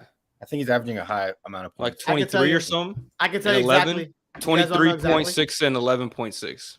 You got it. Okay, that's consistent, but he had some pretty big games this year, right? Where I think he dropped 47 against the Hornets or something like that. He had a 43-point game. He had a 43, 12 assist point game against the Charlotte Hornets. He had that's really the only huge game. Yeah, 29 points, 10 assists, 6 rebounds against Milwaukee, which was a great game against a top Eastern team. Hassan. Yeah, he did have a good game. They did against Malik Beasley, like I don't see anybody else doing that fake screen type of thing and having him That looks stand like me. like that's different. That's where I think his level of intelligence is on another level. And then when he played the Lakers last year and he knew like the amount of time on the clock, where he went to pass it, how many seconds left to pass it, and the in-depth analysis that he has, not many players in the NBA and even in NBA history have that type of knowledge. So him being that guy will allow him to win games. But I think once they play teams like the Knicks, I think the Knicks will get away. Julius Randle's shooting the worst he ever shot. I think he'll definitely get better. That team's really good defensively. And I think if they go against a team like that, they can they'd lose. But I didn't have them making the playoffs so this year. I don't think so. And now I definitely do. I think they're a better team than they showcased from last year. As long as Halburn's who am I glazing? Or Halburn. As long as he stays healthy, then I think they'll be fine. I think they'll take the Cavs spot of last year. I can put him there. That So argument of their best player not playing is so weird. Any team's best player not plays, like they're gonna be bad, no, right? Yeah, look at the Grizzlies right now. like that's fair, but they're in the West. This is the East. You can take off Jokic, bro. They're dog water, bro. Like they're gonna be.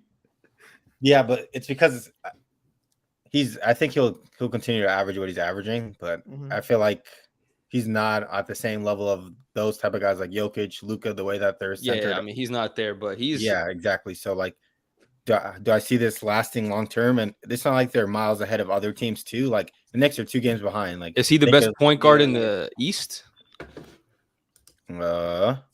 Is Dame? Really? That's a Trae Young. He's better than Trae Young, but he reminds me of OG Chris Paul. I mean, it's him and Dame, really. Like those are the top two. It's not close. Like they're neck and neck, really. If I'm not forgetting anybody, Jalen Brunson's good, but he's not there. He's not at that same level. Plus, he's just too short to be. I really like him. He's just a dog. Like he just got that dog in him. Yeah. So I just don't think he'll be consistent throughout the year. Like even I think Buddy wants out too. I don't know what that's gonna look like.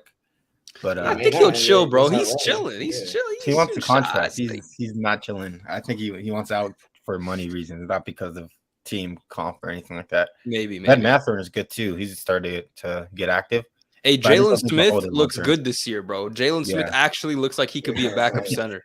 Miles Turner is actually performing some days too.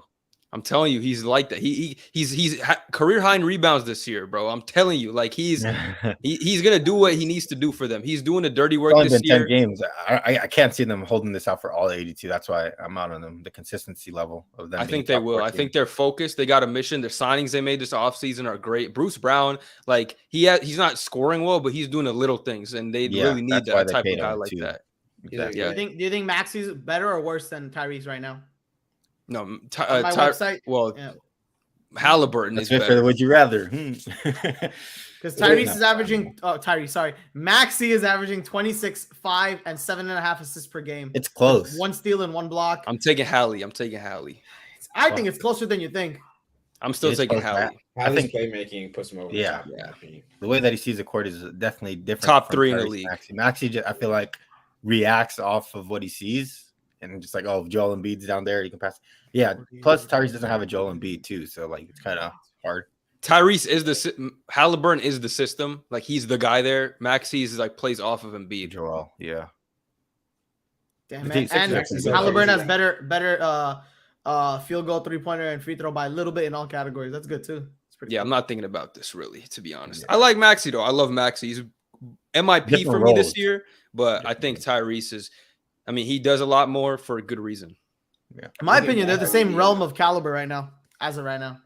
Looking back on you can make the argument. I wouldn't agree. I love Maxey, but I think Tyrese is a tier above. I love Maxey though. He's great. I disagree too with Bez, or I agree with Bez because they have 2 different roles on their team, so it's kind of different. And to put them in like the same category, it's kind of hard, I'd say, to put them. Because I'm comparing a number 2 to a number 1 guy. Is that why you're saying it? Yeah, like there's more that Tyrese has to do for his team than Halliburton has to do. They're both named Tyrese. Well, on the Halliburton for his team rather than Maxey does. So it's not Maxey's fault. He's on the team with the MVP. Yeah, I mean it's not his fault, but it's just if Maxey was in the same situation as Tyrese, if Maxey was the same. How much more can Maxey do when you're playing with a 30-point per game MVP player? You know, like he's averaging 26. Yeah, so I mean he's capped because of that, and I mean It's I hard. still don't It's think he's better. Like even if he wasn't capped, I just think Tyrese's skill set is like right now he's more valuable. developed than him. Yeah. I mean, he's just a better playmaker right now. Even if Tyrese Maxey was on his own team, I don't think his playmaking would be as good as Halliburton's is right now. Like he'd still have to develop that. Yeah. What about you, He's Morris? not asked to be a playmaker, so that's also a thing. I'm gonna mostly agree with Hassan. I would say I do think they're a playoff team. I will take, that back from what we said in the standings videos. I think that there will definitely be a sure playoff spot. Either I do agree with Hassan, either 5 or maybe 6, but I do think that I do think the Knicks will get it together somewhat, and they do have a new coach. But do they have a new coach? Or am I tripping? Who? Knicks? It's still Thibodeau? No, they still have Thibodeau. Yeah, you're Thibodeau's tripping. there. Who am I thinking about? It's the same team as last year. You might be thinking about like But the either way, Sixers. The Sixers got a new coach. Yeah. Nick Either Nurse. way, like the Knicks, I think they'll get it together. Randall has been shooting historically bad. Yeah. RJ's Worst ever, looked- actually. Yeah, RJ's looked a little better this year so far. That's a trap. Brunson RJ is looking good as a Brunson. trap. Yeah, No, I actually think he looks good. I think he's usually starts off pretty bad and gets going. This year, not really. He's actually starting good. Let's see. I also think that the Heat will pick it up. I think that the Cavs will stay a decent team. There's nothing that tells me that they're just gonna fall off a cliff unless Donovan actually gets up and leaves. So I think that the Pacers are just as good, if not a little better than those teams. But I think that by the end of the season they'll probably be 5 or 6. I think that either the Knicks or the Heat will overtake them. The only way I see it happening is, in my opinion, is if Hallie gets injured, then they're wraps. Until Hallie gets injured, this team's gonna win, in my opinion. I don't see the Heat overtaking him, I don't see that. I see the Knicks for sure. especially now with Tyler Hero missing time. They already don't have Yeah. enough there. Last year the Heat were like Yeah, 9th or again, 8th. or- Come on. Tyler Hero's out for 2 weeks at least. Yeah. So Damn, reevaluated into hurt his ankle. That's crazy. Man, always Let's getting not hurt. forget. Let's not Always forget. injury. Miami last it's year was a a different play injury team. every time. Yeah. Yeah, Miami was a playing team Like- last year. They got worse. I mean, I don't see Atlanta keeping this up either. Really? They're 5-3, and I feel like though. You don't think Atlanta's gonna end Really top need 6 in this East division? Hell no. I mean, they could eat top 6, but they're not going to be like 4 where they are now. I think like 5 is their root ceiling. Yeah. Also, when it comes to the standings, like there's literally like 54 teams. Like, you know what I mean? What do you mean? Everyone is pretty close right now. Like the standings aren't that spread apart. Yeah, they Like are. the That's why I Celtics. was saying. Might be like that for the whole year, though. I mean, So, besides the Sixers and Celtics. Yeah, it might be like that for the whole year. You never know. I That's feel like true, yeah, the but- top close 3 is last year in the August, West, and so after it is might be different. like that in the East. A lot of good teams in the East coming up. The Magic, they're going to be in the mix for the playoffs. Definitely the play-in at the very least. So, Yeah. Yeah, they have been looking pretty good. You want to talk about the Magic Beds real quick? They've been solid a little bit low key. not much. I mean, they kind of picked off where they have at the end of last year, just kind of building off of that. Slow start for Paolo, but he got it going last few games. I don't have like much to say about them, like crazy. I still want to see more from them. Their guards looked a lot better. Jalen Suggs, even Anthony Black, who they drafted, they are showing some promise, but it's still like murky there. I think one of them has to separate themselves from the other, really establish themselves. They haven't had that yet. I think they still got a little bit of figuring out to do, but the potential is there. They have the team. They have a bunch of long wings. I love to see Jonathan Isaac back. He's actually clamping up, bro. He's playing and he's playing good defense. So yeah, It's never been the question. It's him staying healthy, We can talk about because they're 4-4 right now. They just barely lost to a DeJounte Murray game winner the other night, which was kind of crazy. Nice. They're winning. They lost to the Mavs. The only teams that they beat were the Lakers once, the Blazers, and the Rockets. So other than like that, they've lost to like the competent teams like the Mavericks, the Hawks, the Clippers, and the Lakers once. So they they split with the Lakers. So they just got to win more of the bigger teams, in my opinion, and then I'll start thinking about them. But as of right now, them beating on the smaller teams and then losing to the bigger dogs is kind of like what separates me from like guaranteed playing spots. So like, okay, they're like on the come up. But yeah, they're on the come up. I mean, it's an improvement from last year. They're like best that they're carrying on what they've done from last year at the second half of the season. I feel like they have their pieces now, and it's just figuring out the roles of the guards. And just Just growing. as a team, developing, I just feel like. literally Yeah, just play development. through experience. That's all Yeah. they got to do. They're just all still young. I mean, Yeah, that's about it. I like him though. I like him. yeah, they don't have shit to do except play. Like They don't have just keep going. expectations, which is good. When you play with no expectations, you can always like thing. Can never lose. All right. Any more in and outs, or you want to get to would you rather? Let me see what Nah, team if is I on think of fire. anything, I'll let you know. But we can do the would you rather. All I right. have a few for those. I was thinking about I some. think okay, good, because the ones I have might go by pretty fast. So Okay. I did. Would you rather have LaMelo Ball or Tyrese Halliburton after LaMelo and Tyrese played against each other and LaMelo locked him up for the last possession? He I feel did. like He these are definitely did. two guys that are following the same path. Both are leaders of their teams, both getting paid max money and figuring out their roles for each other. And I feel like, yeah, they're following the two paths of the same coin, I'd say. I like this. Would you rather? I like how you set it up too. Both the franchise guys of their respective organizations, both the leaders. I would have to pick right now LaMelo Ball. I think his ceiling is higher. I think LaMelo still has the edge on Halliburton. Halliburton might have the assist numbers on him, but I think LaMelo can do everything else a little bit better than Halliburton. So I'm gonna go with LaMelo for now, but that could change. That could change because Halliburton's a better winner in my opinion. So I'll leave it at that.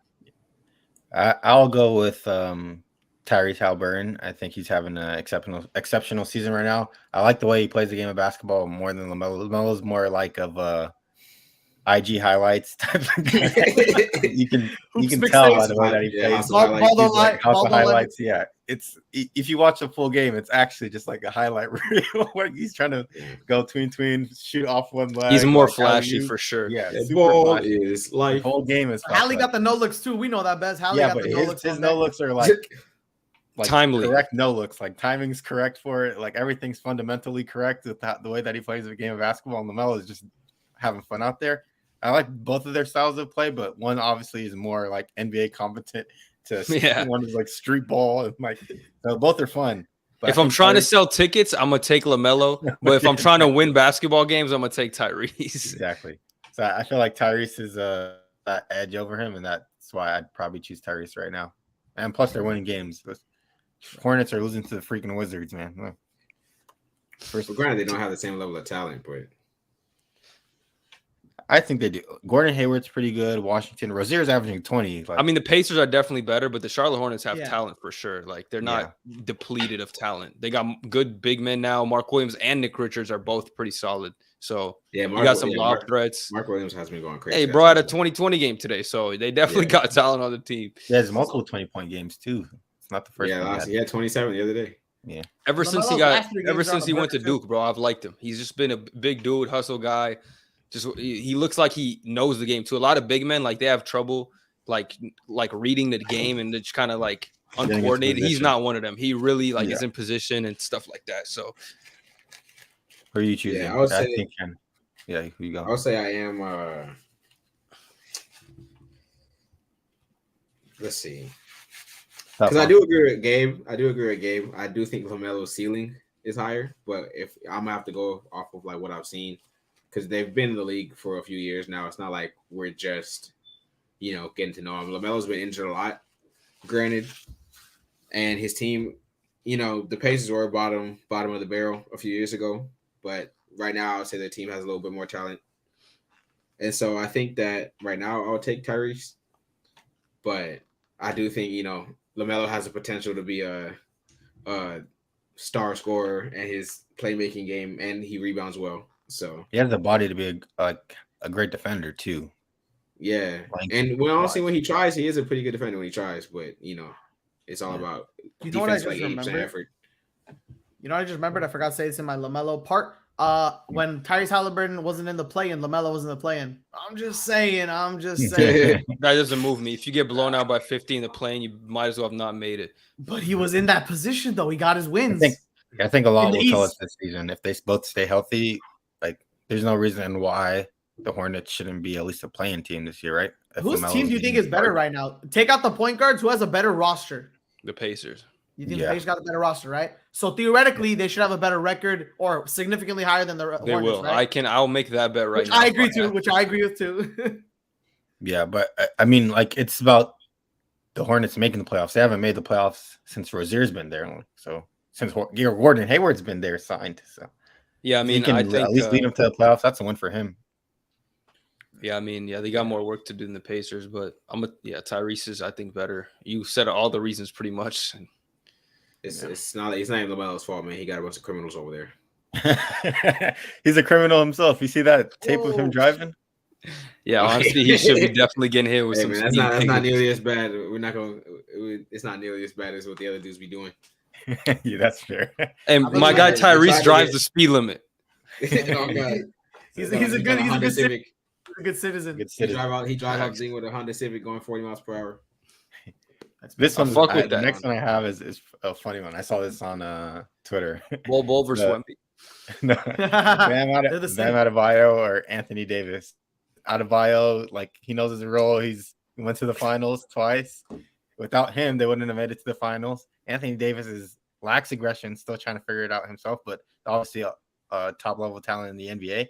So I guess it's someone who knows his role, and without him knowing his role, the team wouldn't succeed and be where they're at. But someone who's a superstar but lacks aggression and could lose games because of it. It depends. If I already have like a good team, like if I got 2 superstars and I need to fill out players, I'm taking Bam. But if I'm starting a team, easily AD. Like Bam is probably a better as like you said, he knows his role. He's not going to ask for. He doesn't need touches either. Like he's way more effective than Anthony Davis as like a roller, like complimentary player. But again, if I need scoring, if I need a focal point of my defense, offense, anything like that, I'm taking AD easily just because of the upside, and we see what he can do when he is engaged. I can see the argument as to why though. That's what I'm saying. Like again, if I need like a glue guy, just somebody do dirty work, just compliment me on a championship team, I can see why someone would take Bam, but again, if I'm starting from scratch, it's got to be AD. Yeah, I second you're saying. Hassan, you made a really good point about Bam, being like that ultimate utility guy for your team if you need it. But there's no fucking way I'm picking Bam Adebayo over Anthony skill set. Are you kidding me? Bro, send me the Twitter link, bro. I'm going to go find this guy. AD over Bam any day of the week. This is ridiculous. Yeah, that's not because I feel like you know what you're getting from Bam Adebayo night in and night out. And even if he's not scoring, he impacts the games in different ways to the point where he'll allow his scores or his stars to do what they do, like Jimmy Butler dropping 50 one day or Tyler Hero doing, and him still impacting the game puts them in positions to make it to the finals, where like you kind of need AD to be AD or you'll lose games type of thing. Like you're very dependent on him. Sometimes you won't show up. Yeah, exactly. I get you. But yeah, you're right. AD is obviously a better player. Like I'm taking his talent over Bam Adebayo. Yeah, but you gotta bet on the upside every time. In that exactly. instance. Yeah, some people chose Bam though. I think I saw it on Cameron and Mace's podcast. Was this like right after Bam had that like 2020 haters. and like 9 game or something against the Lakers? Probably. I just saw. I couldn't remember. I just saw the clip. It was this year. They all chose Bam Adebayo because of that. Oh my god. Because I guess AD wasn't consistent enough for him. Talk about clickbaiting. This one's good though for you, Gabe. The next one I have is Tyrese Maxey or Anthony Edwards. Okay, this is I'm gonna say this in the most like monotone way. This is a brain dead, no like type of like BS. Who made this? Okay, granted, I'm a Tyrese Maxey fan, as we know this, because I was trying to push Tyrese Maxey's narrative. But this is where I'm gonna have to throw it off a cliff because Anthony Edwards is a superstar level talent. Maxey is just doing more with the opportunities being given. Okay. Why can't Anthony Edwards be a superstar talent? Do you see what he's doing right now? Correct. He's averaging 26 points alongside the MVP. But a bunch of people are averaging 20 on that team. Ain't Tobias, ain't Kelly. It's true. But hey, he's like the one putting him in positions to win, right? Yes, because average 20. He is. But what Anthony Edwards is doing on his team right now is, in my opinion, more than what Maxey is doing on his guy. You could substitute Maxey. You can't substitute Edwards without another like top level. Come on, man. Give that man respect, bro. I'm giving him respect. I'm giving him respect, but you can substitute him. With who? You want me to say a name you're not gonna like? Who? Cam Thomas. No, get out of here. That's too far, bro. You put in Cam Thomas. Good night, y'all. That's the video he podcast. Gets you buckets, and that's what's gonna substitute it. You haven't been watching the Sixers, Anthony brother. Edwards. Just admit it. You haven't watched a second of Sixers basketball. Getting 7 assists. Getting 7 assists means nothing to me. Cam Thomas. 7 assists means Cam nothing Thomas. to You hear that Kodak song? Tunnel vision. That's what Cam Thomas is. Getting 7 assists is like it doesn't matter because everyone's averaging a lot of assists. And B's averaging like 7 as well. Then look at it. No, I'm saying like It doesn't matter. So Tyrese Maxey's doesn't assist numbers. You get what I'm saying? Tyrese Maxey's pick and roll is actually really legit. What'd you say? I said his pick and roll with Embiid is legit. He actually knows his pick and roll is legit. Every team has the opportunity to have a pick and roll, Hassan. Yeah, but some players, Anthony Edwards with Rudy Gobert, and that man doesn't pass. Don't say Rudy Gobert's name in a pick and roll. Jordan Poole, Daniel Gafford run a pick and roll. We've been. Does that mean they're good? It's definitely a skill. It is a skill to have the pick and roll. Rudy can't pick and roll, bro. He just can't do that. What do you mean? All he does is set screens all day. No. You didn't hear me. He just picks. Like it doesn't nothing leave. Like they throw him the lob, bro. They don't throw him the lob. Okay, Anthony Edwards doesn't pass it.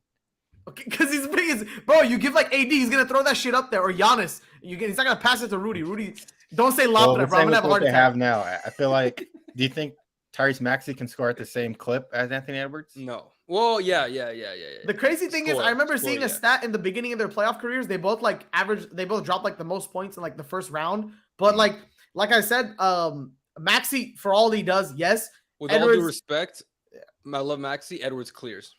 It's not close. I'm not even thinking twice about this. Explain what he said. Because you saw the defensive upside that Anthony Edwards have. Maxey's not even sniffing that. Like, even if he wanted to, try as hard as he possibly can. He does not have the physical tools to be what Anthony Edwards is, even offensively. Like, just the vertical, the putback dunks, getting rebounds, out hustling people.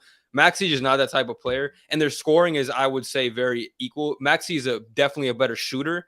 But outside of that, and a better passer.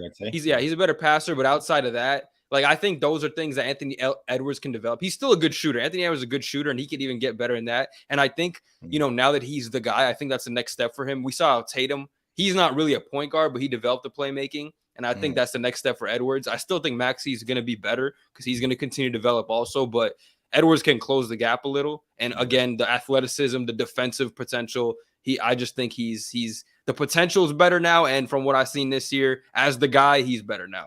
Do you think Maxey's going to continue to average 26, Hassan, in your opinion, the whole season? Do you think he's going to average 26 the whole season? I think he will. Yeah. But why? There's no reason. Clear number 2. He has a ball in his hands. He makes. Do you think Tyrese Maxey has top 10 NBA potential? No. What the fuck? No. Okay. Do you think Edwards has top 10 NBA potential? No. Yeah. Yes. No. Yeah, top 10 this year? Nah. No. Top 10 NBA general. potential is like in his career. Oh, career-wise, yeah. I mean, when people get older, yeah. I'm not talking about like right in like 5 minutes. For his career, yeah, I think what's stopping Tyrese from being top 10? His size, his athleticism, his defensive liabilities. Like he has holes in his game. Where liability though. He's like Hassan. He's like the same first. He's a really good number 2. Like he's a demon number 2 for you. That's why I brought this Would You Rather, because what's stopping Tyrese Maxey? He gets better every year. He's putting up all-star stats. I don't think he's that type of player. There's nothing wrong. Like I said, there's nothing wrong with being a Robin for the team, but he doesn't have the number one guy. You basically need to be able to do everything. And he has, you want your number one guy to be good at defense, a decent playmaker, a good shooter. You want him to be able to score in the post, score in the mid-range, score in the 3. Like, especially with today's NBA, with how talented the league is, you see dudes like Luka, Tatum, like they're well-rounded. Jokic, like they can do everything.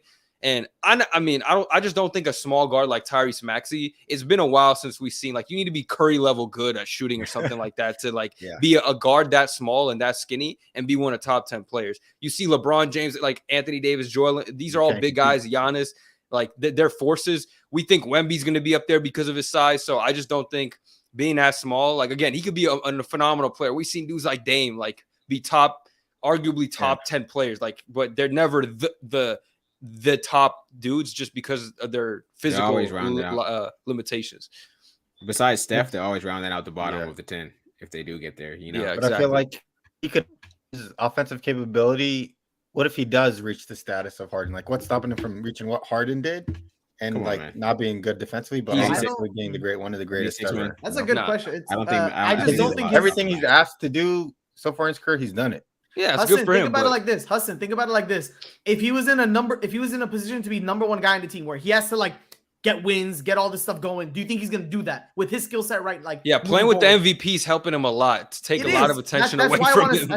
That's why I want to say, like, imagine fair, like if he's your the guy, teammate's averaging 30 points. So your role as a Robin, what Bez was saying, is to, get buckets and help the rest out. Well, Embiid is like trying to win the game pretty much for you. You know what I mean? Yeah. So like he compliments Embiid well, but if Embiid wasn't on this team, let's say someone around Tyrese Maxey's level was on the team and Tyrese was 1A or something, right? Well, like a thing.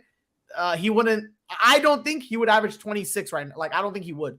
I think it would be harder for him. I agree with you. Like, I'm just the advocate here because he's done everything asked of him, and if he was put in that position, what's kind of stopping him from having like being on the Wizards and being a Jordan Poole-esque player? Like, he can. That's not a compliment, right? Bro. That's not. A compliment. You're not. I agree with what you're saying about the Devil's advocate. Yeah, he's asked everything, but we said this about another player too. He's like done with the most with what he could. I forgot you had this other argument you brought up about another player. It was the same thing. There was like, what more can he do like on his team? I forgot who it was. I gotta remember. You were saying the same thing. It was a good argument. Sixers have a good team too. Like he's not there by himself. I think if he had to be the guy, it'd be a lot harder for him. Like he's thriving in the number 2 role. I really think that's where he has to be. Some guys, we see him try to go to this number 1 and they look even worse in that number 1. And we see dudes like Wiggins, when you step into a role as opposed to trying to be the guy, that's where you flourish. So I don't think we even have to try to force him into trying to be a number 1. I think he's good as a number 2. And I don't think I think we can see like the vision. Even we'll see probably some games Embiid is going to be out this year. We'll probably see them lose those games because, he's just – the league's too talented, and you just it's okay being a number 2. It's cool. He's capped because of his size. Yeah, that's one that I only have 3. Do you have any more? I have another one I want to ask. This one I don't know if it's obvious to you guys or not, but I still want to bring it up on the pod. It is the Chet versus Wemby. Who do you guys like more? And give me a quick reason why. Oh, I easily go on Wemby. Yeah. You guys are picking Wemby? Yeah, I mean, do you guys think it's drastically? Do you guys think it's drastic? Because some stats are some stuff is leaning in Chet's favor. So it's like if you're looking at it on a piece of paper, it's not like that. But I know that obviously we watch basketball, we see Wembanyama play. I just wanted to ask if you guys were on the same page or not. If it is Wemby indeed over Chet. Yeah, because Wemby could do a bit more things. He can put it on the floor better than Chet, and he has more capabilities. Granted, he's only 19 too. Like I said, if you give him a couple more years, Wemby's going to be super dominant, and Chet's kind of capped at his physical. Because he can't move the same way that Wemby can. Plus, he's not as nimble. Yeah, and he's not going to be. I don't think Chet's going to be asked to be the number 1 on his team. Well, Wemby's already the guy on his team, and Pop's a better coach to kind of develop him into being a better player too. So I think his progression will be more because he's asked to do more than what Chet is like. Because you still have SJ on the team, Giddey. You have a lot of more talent on the. He's not going to be able to flourish with SJ dropping 31 a game. I mean, he could as the number 2. He won't be asked to do as much. He won't be the number 1 guy for like the next 6 years. Yeah, and Wemby's already the number 1 guy there. Like, he's already taking that kind of responsibility. Because what I wanted to bring up, since you guys, I'm pretty sure you guys are already aware, Wemby averages more points, rebounds, around the same steal, a little bit more block, 2.7 to 2.4 whatever. But the field goal and 3-point percentage lean over to Chet's side. He's way more efficient. He's still been a little bit more efficient. So I didn't know if you guys took that much more, but yes, obviously Wembanyama is ahead of Chet as well right now. I agree with you guys. Yeah. I think the efficiency, but I think he just capped in the situation that he's in. Yeah, I also think the efficiency thing. I think that Wemby, this is only his. I know Chet is still technically a rookie, but at least being around everybody in the NBA culture, he, had a extra summer of NBA ball. You know what I mean? Head start. Yeah, so. So a little bit of efficiency difference. I'm not gonna, put a knock against Wemby right now. I think what we've seen from Wemby so far, and his potential, we can see his potential to be something that we've never seen. And Chet, I think they are both demons when it comes to getting blocks defensively. But yeah, I don't think that Chet moves the same way. I think he is he's not as nimble. He doesn't have the same type of Wemby has shiftiness to him. Even though he's 7'3", he's a decently shifty player. It's kind of crazy to even see him do the kind of stuff like that. But he's shown flashes of generational talent, and I think Chet, he's shown star player potential. But Wemby's up there with generational talent, So exactly. I think that Wemby's gonna, ultimately be seen as the better player. W take. I like it. Didn't he say a comment? He's we've all seen unicorns before, but I'm trying to be an alien or something. What did he say? Did he say that? I don't know. Might be a butt crack sports. It might Maybe. be. He already is an alien. So. You see a Slender Man costume? Yeah, it was Yeah, that was perfect, good. honestly. That was Good fire. job. Yeah. So at least he's buying into knowing that he's skinny and tall. What do you think, Biz? Yeah, I'm taking Wemby. I mean, the potential defensively. I mean, Chet's good too. I think he's being overshadowed a little because of Wemby. They're just such similar players. Like if Wemby wasn't here, we'd be talking about Chet like we're talking about Wemby. But I do think Wemby, for good reason, he's even a little taller, a little longer wingspan. Like he's kind of like he kind of has a bigger potential than Chet. Like I do like Chet though. He's having a good year. He's helping the Thunder get to where I expected him to be a playoff team. So I like what he's doing. It's a good one, but I think Wemby. Hyped up for right reason. He has that it factor too, I think. So yeah, Wemby. I found the quote, by the way. I'm gonna read it out real quick. He's like, they asked him about being called Unicorn. He's like, that nickname has been used over and over again, so I'm not a big fan of it. Just like LeBron said, everybody's been a unicorn, but there's just one alien, right? That was like a week ago. That's funny. He taking LeBron quotes already. That's why he's gonna be goated. He's gonna be goated. I got one here for you. It's two players from the same draft class. Last year, one of them had a better year this year. The opposite story. Would you rather have Scotty Barnes or Evan Mobley? Scotty Barnes having an insane start to this season. I don't know if you guys peeped the Raptors, but he's hitting deep threes. He's doing his thing, playmaking. So what do you think? Evan Mobley, though, the defensively. So I'm going to let you guys start off with this one. Scotty Barnes, Evan Mobley. Back-to-back picks. I'll take Scotty Barnes, especially for this year because of the position that he's in. I feel like if they're good, it'll be because of him. And if they're bad, they'll trade away Pascal Siakam, OG Anunoby. They're already on expired contracts, and he'll continue to have a better season because he'll take in more usage. I feel like he's defensively, Evan Mobley's obviously, he clears them defensively, but I feel like Scotty Barnes has more of offensive capabilities. He has a bigger bag than him, and that maximizes his potential to what Evan Mobley can be. I feel like Evan Mobley can only be a role player that stars in doing what he can do defensively, and he'll be limited because of what he can do already, and they'll put him in that box in that position. Well, Scotty Barnes is going to be the one on his team eventually. I don't see the Raptors re-signing Pascal or OG this year, especially if they're going to ask for so much money. I feel like Scotty's the future of that team, and him being put in the position to be number one will maximize his stats. So I think he'll have way better stats than Evan Mobley career-wise as far as the trajectory is going right now. So I feel like with him having more usage and more capability in that offense, he'll be a better player than Evan Mobley. And with Evan Mobley's defensive success so far, he'll be capped at that for, as long as he's a Cavalier at least. Like, how Laurie was on the Bulls and then the Cavs, like he only stuck to one role. And then he got his team on Utah, and then he started to flourish, and we could really see what he could do. I feel like Evan Mobley's kind of in that same space because of what he's already shown so far. So I think Scotty will be better because of that. A lot of these guys in the league just need the chance. Like there's a lot of hoopers that you give them the chance, you give them like the opportunity. The opportunity is the big thing, and they ball out. Dude, look at Scotty Barnes. I'll tell you exactly his stats right now. It's insane. 21.5 points, 10 rebounds, 6 assists, 1.5 steal, 2 blocks. Like, bro is actually like he's balling, bro. He's actually balling. On like they're losing games though, right?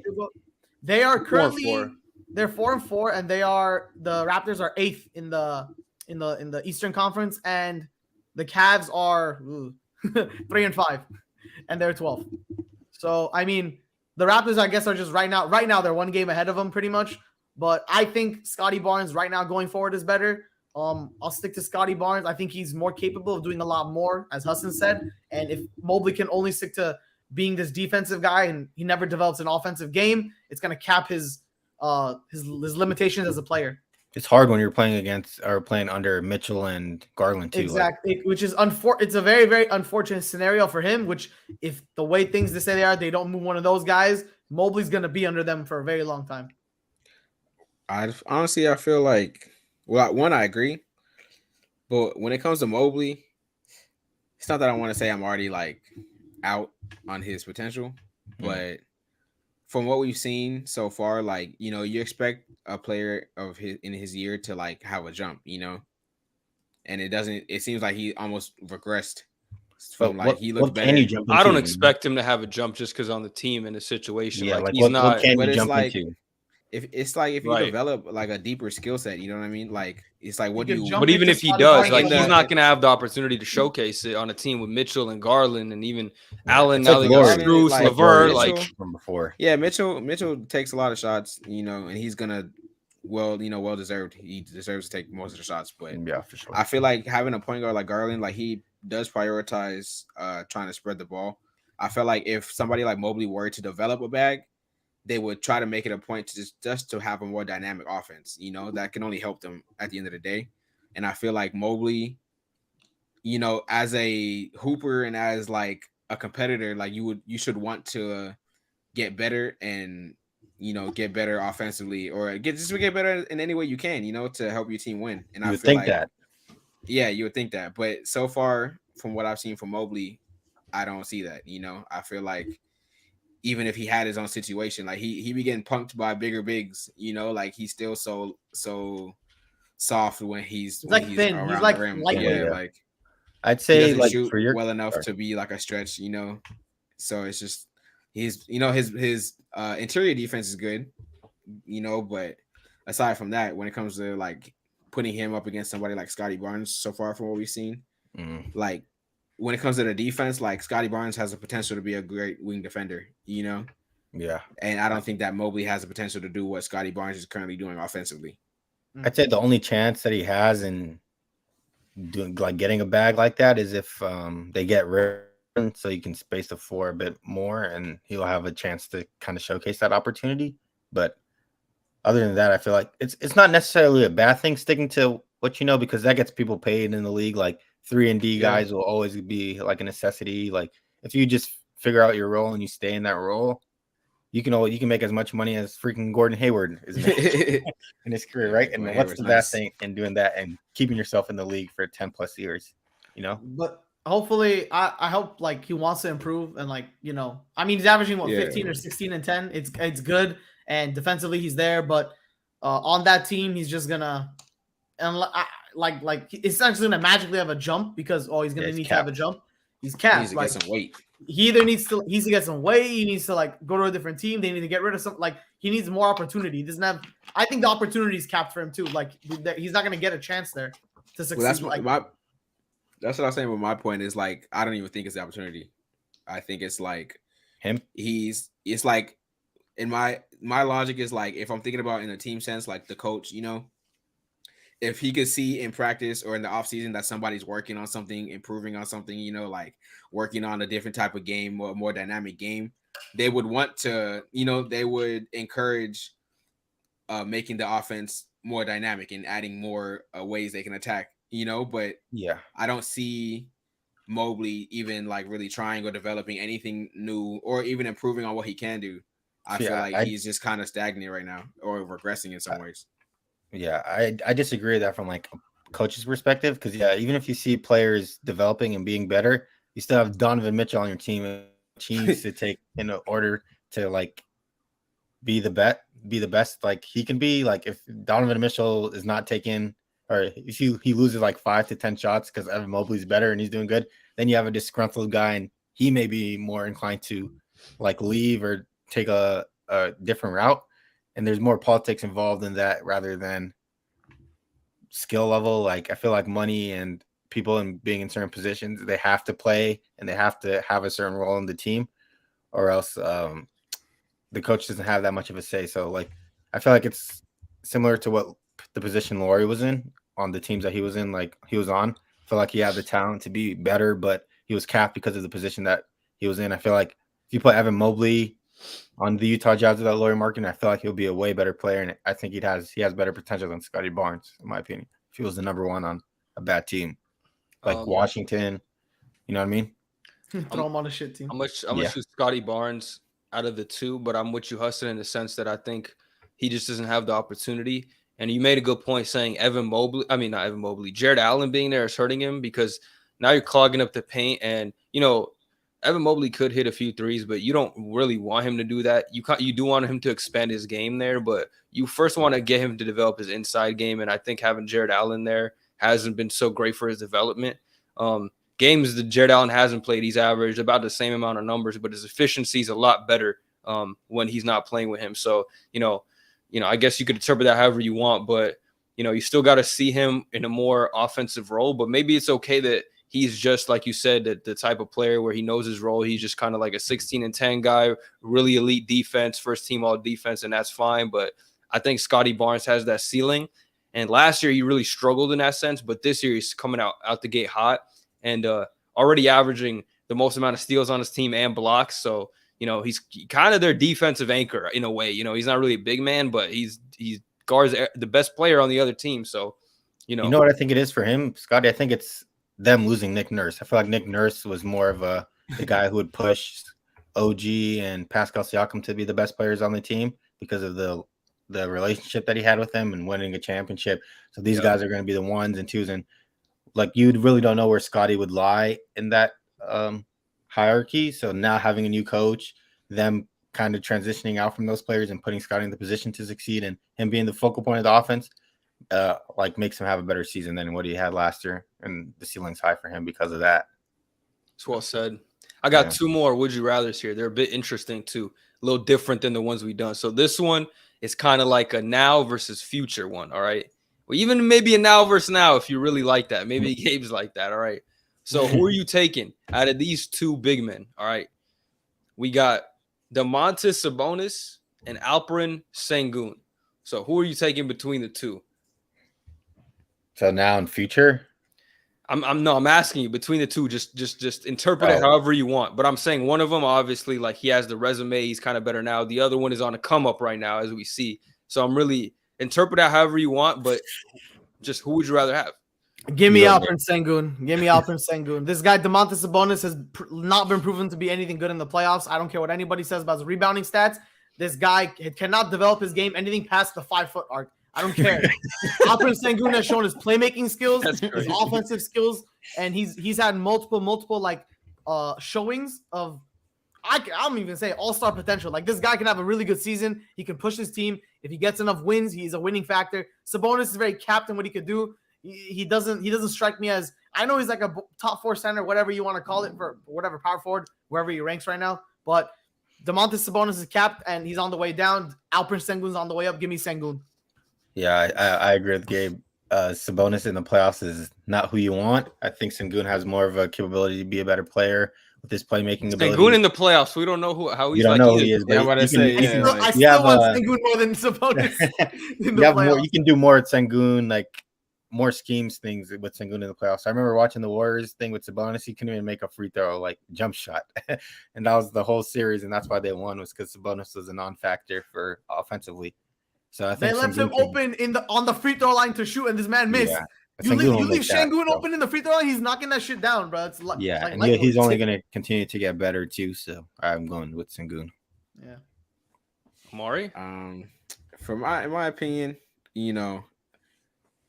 I like going with the things that I've seen for years. I know that Sabonis had a bad series last year against the Warriors, but we've seen him, in the times that the Pacers did make the playoffs, he never played so bad. He never played as bad as he played last season.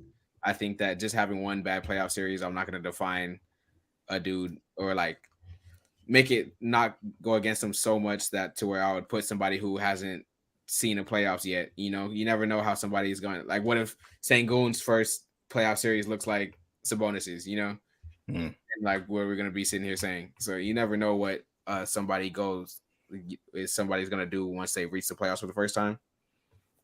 Sabonis has been a proven player for years, and when it comes to skill set, I understand. I do think that Sengun has a deeper bag and a deeper skill set and has the potential. But we've seen Sabonis be wildly effective in what he does, So he's a much better rebounder too. I think he's way more physical on the board. Sengun, I don't know. I'm not sure. I don't even think he's averaging 10 rebounds this year. So Sengun's defense is terrible too.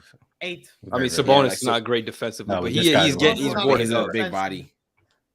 Sabonis has always used his size to be at least a decent level defender. I don't think he's take him out of the paint. I don't think he's you'll go right past him. But I think that we've seen him for years be a top 5 center.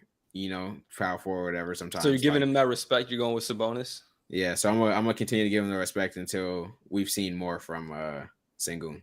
I agree with you, Multiple All-Stars, Omari. too. I'm high on Sengun's potential. I think he will be a better player when it's all said and done, but we got to pump the brakes now. Sabonis had a rough start to the year. Sengun's had a hot start. It's only like 7-8 games. We can pump the brake. I love Sengun. His potential is definitely higher than Sabonis's, especially because he can hit some jumpers. But I'm a withhold until I see them play like meaningful playoff basketball. And how teams when they get a chance to prepare for Sengun, I want to see if they can take him out. That's what I look to see. That's what I'm curious to see with Zion too. Hopefully they make the playoffs. That's another story. But I want to see if he's able to adjust these elite players. So we'll see. Yeah, I can't choose a man who they leave open like 10 feet away. That's ridiculous. Bro. if I'm at the free throw line and they leave me open, dog, the disrespect is crazy. They might leave Sengun open too. You don't know that. They might. The games he hits floaters. He could do it. You've seen the regular season games. Yeah, I can guarantee somebody's any amount of scheming bonus is dominant in the regular scheming against season, you for games on end. Regular season. If Sengun was in the playoffs against the Warriors, Hassan, you ain't making it out of the first round, buddy. All right, let's go to the next one. Now it's kind of crazy. This one is a role player one. So we're talking glue guys. This is if you have trying to win a championship between these two guys in 2023. Keep in mind, this is for this current season. Are you taking Draymond Green or Derek White? Derek White. All right, go ahead. Draymond Green. I'll pick Draymond Green. Go ahead, debate it, or just give your reasoning, whatever. Yeah. As of right now, I think that Dre is. Obviously he's getting older. I think year by year we've seen him slowly get less and less effective. His health is also a concern. He misses decent amount of games each year. And while on the other hand, what we've seen from Derek White is that he can be one of the most efficient shooters, one of the best defenders on the team. He's not. I'm not gonna say he's dominating, but he's playing really well in his role of just being a 3-and-D wing. And so I wouldn't, just based on effectiveness and what we've seen, not just this season, but what we saw at the end of last season, I'm gonna say Derek White is, definitely on the way up. And I think that Draymond is, I'm not gonna say he's on his way out the league, but he's not gonna be around for so much longer, especially being a super focal point of an offense, or being not a focal point of an offense, but someone who makes the offense run. All right. I'll go ahead, Gabe. I would just say I would pick Draymond Green partially because of his resume. He's won multiple championships. He's been the defender on all those teams, and he's done a lot for the Warriors. Hold on one sec. He was in his 20s. Go ahead. I mean, you could. I stopped my mid glaze. Hold on. Okay, now I'm ready. Go ahead. No, I'm picking Draymond because partially because of his resume in the past. He's been the playmaker. He's been the defender. He's always been. I think, in my opinion, like the past 8 years, he's been like that ultimate number 3 player in my opinion for a lot of those teams. And Derek White. Yes, granted, we want to talk about their age. Derek White is 29 years old. Draymond Green is only 33. So the age is not crazy apart. But Derek White's relegated to a bench facilitating help role. Draymond Green is a primary playmaking / defensive role, starting. Granted, they may play the same minutes, but I think Draymond's had the impact before. Therefore, I'm still going to bank on that being the same case now. Yeah, I'm agreeing with Gabe. I think Draymond Green is a way better role player. Not because of what he brings to the court. It's what he brings off the court too. His personality in terms of being the dog for the team. He is a great vet for any team. I think he'll be a great vet for them and a great leader. I think his defensive capabilities too is he's always on all defensive teams. He's won DPOY before. He knows what he's doing from a defensive standpoint, and he can put other players in positions, defenders. Whereas Derek White doesn't really talk as much or express himself or to the players around him. He's not telling Jason Tatum to do this or to do that. He just knows his role and he just does it and excels in it. But I think Draymond Green knows his role and he'll help others, put him in better positions. Him being that dog and fighting for everybody too, knowing that he got their back, helps them be better players as well.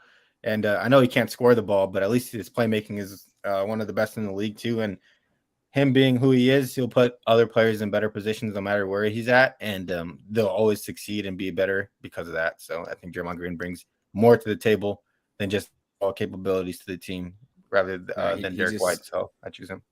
He's just farming DHOs to Curry.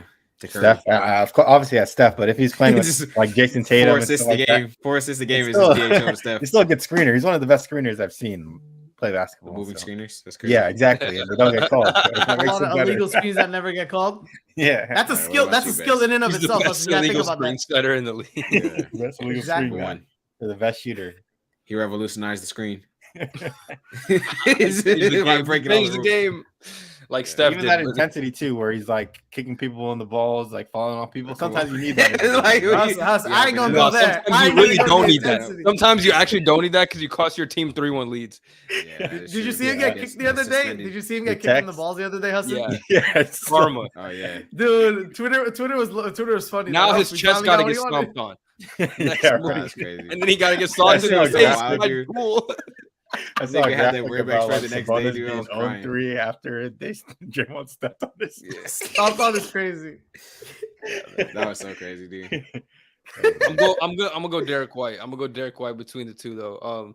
I think for the Warriors, I'm easily taking Draymond, but any other team in the league, I'm gonna take Derek White just because he fits what they do so well. They tailor their system to him, and he, thrives off the shooters as he has. If he played for a team like, I don't know, the Detroit Pistons, Lord have mercy, bro. That's I don't know what his role would be. They don't have shooters at all, so what the fuck would he do there? Derek White, you got the shooting, and I guess it really depends what you need. If you need guard play versus a big, obviously you go there. But I think Draymond, fills this very specific role, and I think he's better at doing his role than Derek White. But it's just super niche, and so most situations you probably would go with Derek White all around play. So I guess it's kind of up in the air in that sense. think Draymond's leadership though will fit on any team and help them succeed at least. True, but then he's just like Iguodala, like if he's on the Pistons, Come here. He could guard 1 through 5 for your team, so it's like it's still good. Yeah, but like I feel like he can't offensively, go like he thrives offensively, being a facilitator and like sending dudes up and telling guys where to go. If you don't have spacing, if you don't have guys to pass to, it's like he's just a coach there. Like he's coaching. Yeah. Playing. He's gonna be an on the court coach. He's not Dribble bad, screen, though. handoff, Coach as a pick role and player, roll, and that's he's gonna pretty good. kick to the corner. That's like That his can W still strat. play. That's it. Yeah, it depends what team. If you're like a young team that really needs it, it could be good. It could not Yeah. maybe help them out. Well, Who knows? I We've mean, never seen it. Dylan Brooks is getting paid $90 million just for being for his antics, bro. Like For being Dylan Brooks. Those antics be he's him working, staring though. down LeBron James during like He's an all NBA timeout. defender, bro. Come on, put some respect on his name. Today's game, I was watching it. My next would draft actually one of the players in this game, but against the Pelicans, like he was shoving Ingram. He got Valanciunas fouled out, just being all up in his stuff. Like sometimes when you have that type of reputation as being the aggressor, like they'll let you get away with a little more, and then you can get the offensive players to go and foul you on the next possession. So it's like it works to a degree, Yeah, players get paid for that type of thing. So. Pat Bev got a career out of it, basically. Entire Yeah. career. He's still in the He's league. a good leader, though, man. I feel like Pat Yeah, Bev he is is. very good at what he does. Who, Dylan Brooks? No, Pat Bev. Bev. Dylan Brooks. Not bad. Yeah, Dog mentality. He's a dog. Yeah. For sure. All right, who you got next? This is the last one I got, but this is very interesting. Two bucket getters really never passed the ball, although one of them is a little better passer this year. But Jalen Green versus Cam Thomas, who would you rather take? Hassan, can you tell me my answer? Hassan, can you? Very Hassan, similar say my players. answer. Very similar players. You're definitely think taking I'm Cam Thomas. You bet your ass I'm taking Cam Thomas. Did you see what this man was doing for the last week and a half before he got hurt? Bro, Yeah. get Jalen Green out the league, bro. He has no skill set compared All to right, Cam Thomas. all right, Cam all Thomas, right. Cam Thomas is a bona fide bucket. He's a walking 30-point per game demon. That's all. That's all I'm gonna say. I'm taking Jalen Green. Can't believe you guys. The thing with Cam Jalen Thomas Green- is like, go ahead, Omari. No, I was gonna say Jalen Green has, Cam Thomas. Yeah, he's been lighted up, but Jalen Green has so much more potential. One on both. I mean, he's not. Neither of them are good defenders, but Jalen Green has a little bit more potential, being a little taller and longer. I honestly don't think that matters. He's skinny as fuck. Like he is bullied. Yeah. pretty- He can jump out the gym. I mean, though. yeah, but he See can how also, Cam he can Thomas also jumps beef though up. on his jumpers, bro. He jumps like MPJ Well, on he his has to. jumpers. Yeah. So yeah. Yeah, so he a little dude. But yeah, I think that we've also seen Jalen Green average a decent amount of points for an entire season, not just and next to a lot of great scorers as well. Like, he was sitting next to KPJ. He was sitting next to, well, I guess Jabari Smith is not like an elite scorer, but he's sitting there, he was, they were in there also focused on getting other people the ball. I know he had one of the greenest lights in the entire league, but they also wanted to develop the rest of their team. And he was still playing well and averaging a decent amount of points doing that. So I feel like I don't know why they let Cam Thomas shoot so much. I guess it's been effective. They need him to, bro. They need him. It's been effective so far, which is good. I know he's still a negative defensively, but not only do I think it won't last, I think that Jalen Green still has the potential to put together seasons of 25 plus, come in the future. So I agree with Omari. I'm picking Jalen Green here just because I've seen him do it longer than Cam Thomas. But not to say Cam Thomas has never had the opportunity to do what he needed to do. Like they've always never, anytime he shows out and plays, he always drops like 25, 30, 40, and then they'll bench him again. So if he can do this for a full season and they actually give him opportunity so I can see more of him play, then maybe I'll choose him over Jalen Green. But Jalen Green, I've seen him average 20 for the season, and I see him progressing as a player too this year so far. So I'm going Jalen Green for now. I'm gonna go Jalen Green too, but only for one reason. Like I said, I don't think the size really matters because Jalen Green's skinny and he gets bullied. So he is a bit taller, but it doesn't change anything for me. I think what separates them is the potential playmaking. I've seen good steps in the direction for Jalen Green just being a better playmaker this year. He's not going to be some type of 10 assist guy or anything, but at least he's looking for dudes. Cam Thomas, again, straight tunnel vision, literally does not pass even if someone's wide the fuck open. So just for that aspect, I'm going to go with Jalen Green because I feel like he's just a bit smarter right now. And, Cam Thomas could develop, but right now Jalen Green's just a much better secondary playmaker. Even Cam Thomas' shot selection is terrible too, bro. Yeah, that too. So, but they're scoring wise, I think they're both pretty equal. In fact, you could even argue Cam Thomas has had better scoring games, at least as of late. So, but yeah, Jalen Green, just the ability to make smart decisions, you got to go above Cam Thomas. If you Hassan, can you remind me? I kind of forgot this stat real quick. Who averaged 40 points for a week? Do you remember? A week. You remember that? And also this season, Corey Brewer. And this season before injury, what was Cam Thomas averaging points per game? Can you just elaborate a little bit on the stats? Because when they're giving the boy the minutes, the boy is producing. When they're giving the boy the minutes, the boy's producing. So that's why. Let's see how long it lasts. You're a guy who always says he does the most with his opportunity, and every time he had an opportunity, he showed out. So yeah, but I need to see him do it for a whole season first.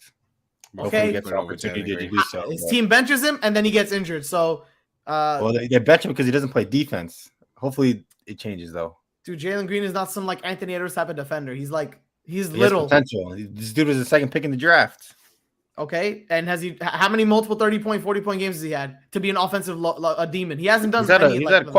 He's had a few. I mean, he's done it. I'm gonna check stat news. I actually want to know Jalen. What did you say? He's had a 40-pointer. I think he's had one. How many definitely 40-point games has he had? Oh, Jalen Green for sure has had a 40-point game. I guarantee that.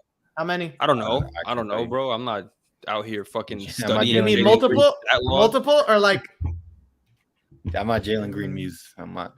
Yeah, I'm not memorizing his fucking stat muse Jalen Green fan club. I need to call Gabe Hassan. He'll know stat for stat.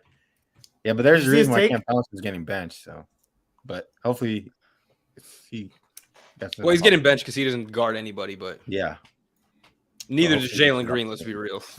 He has potential to be a defender, and he can't bench your second pick too. It's the politics of it. Yeah, that too. Cam Thomas is the second pick. He'd be playing every damn minute of the game.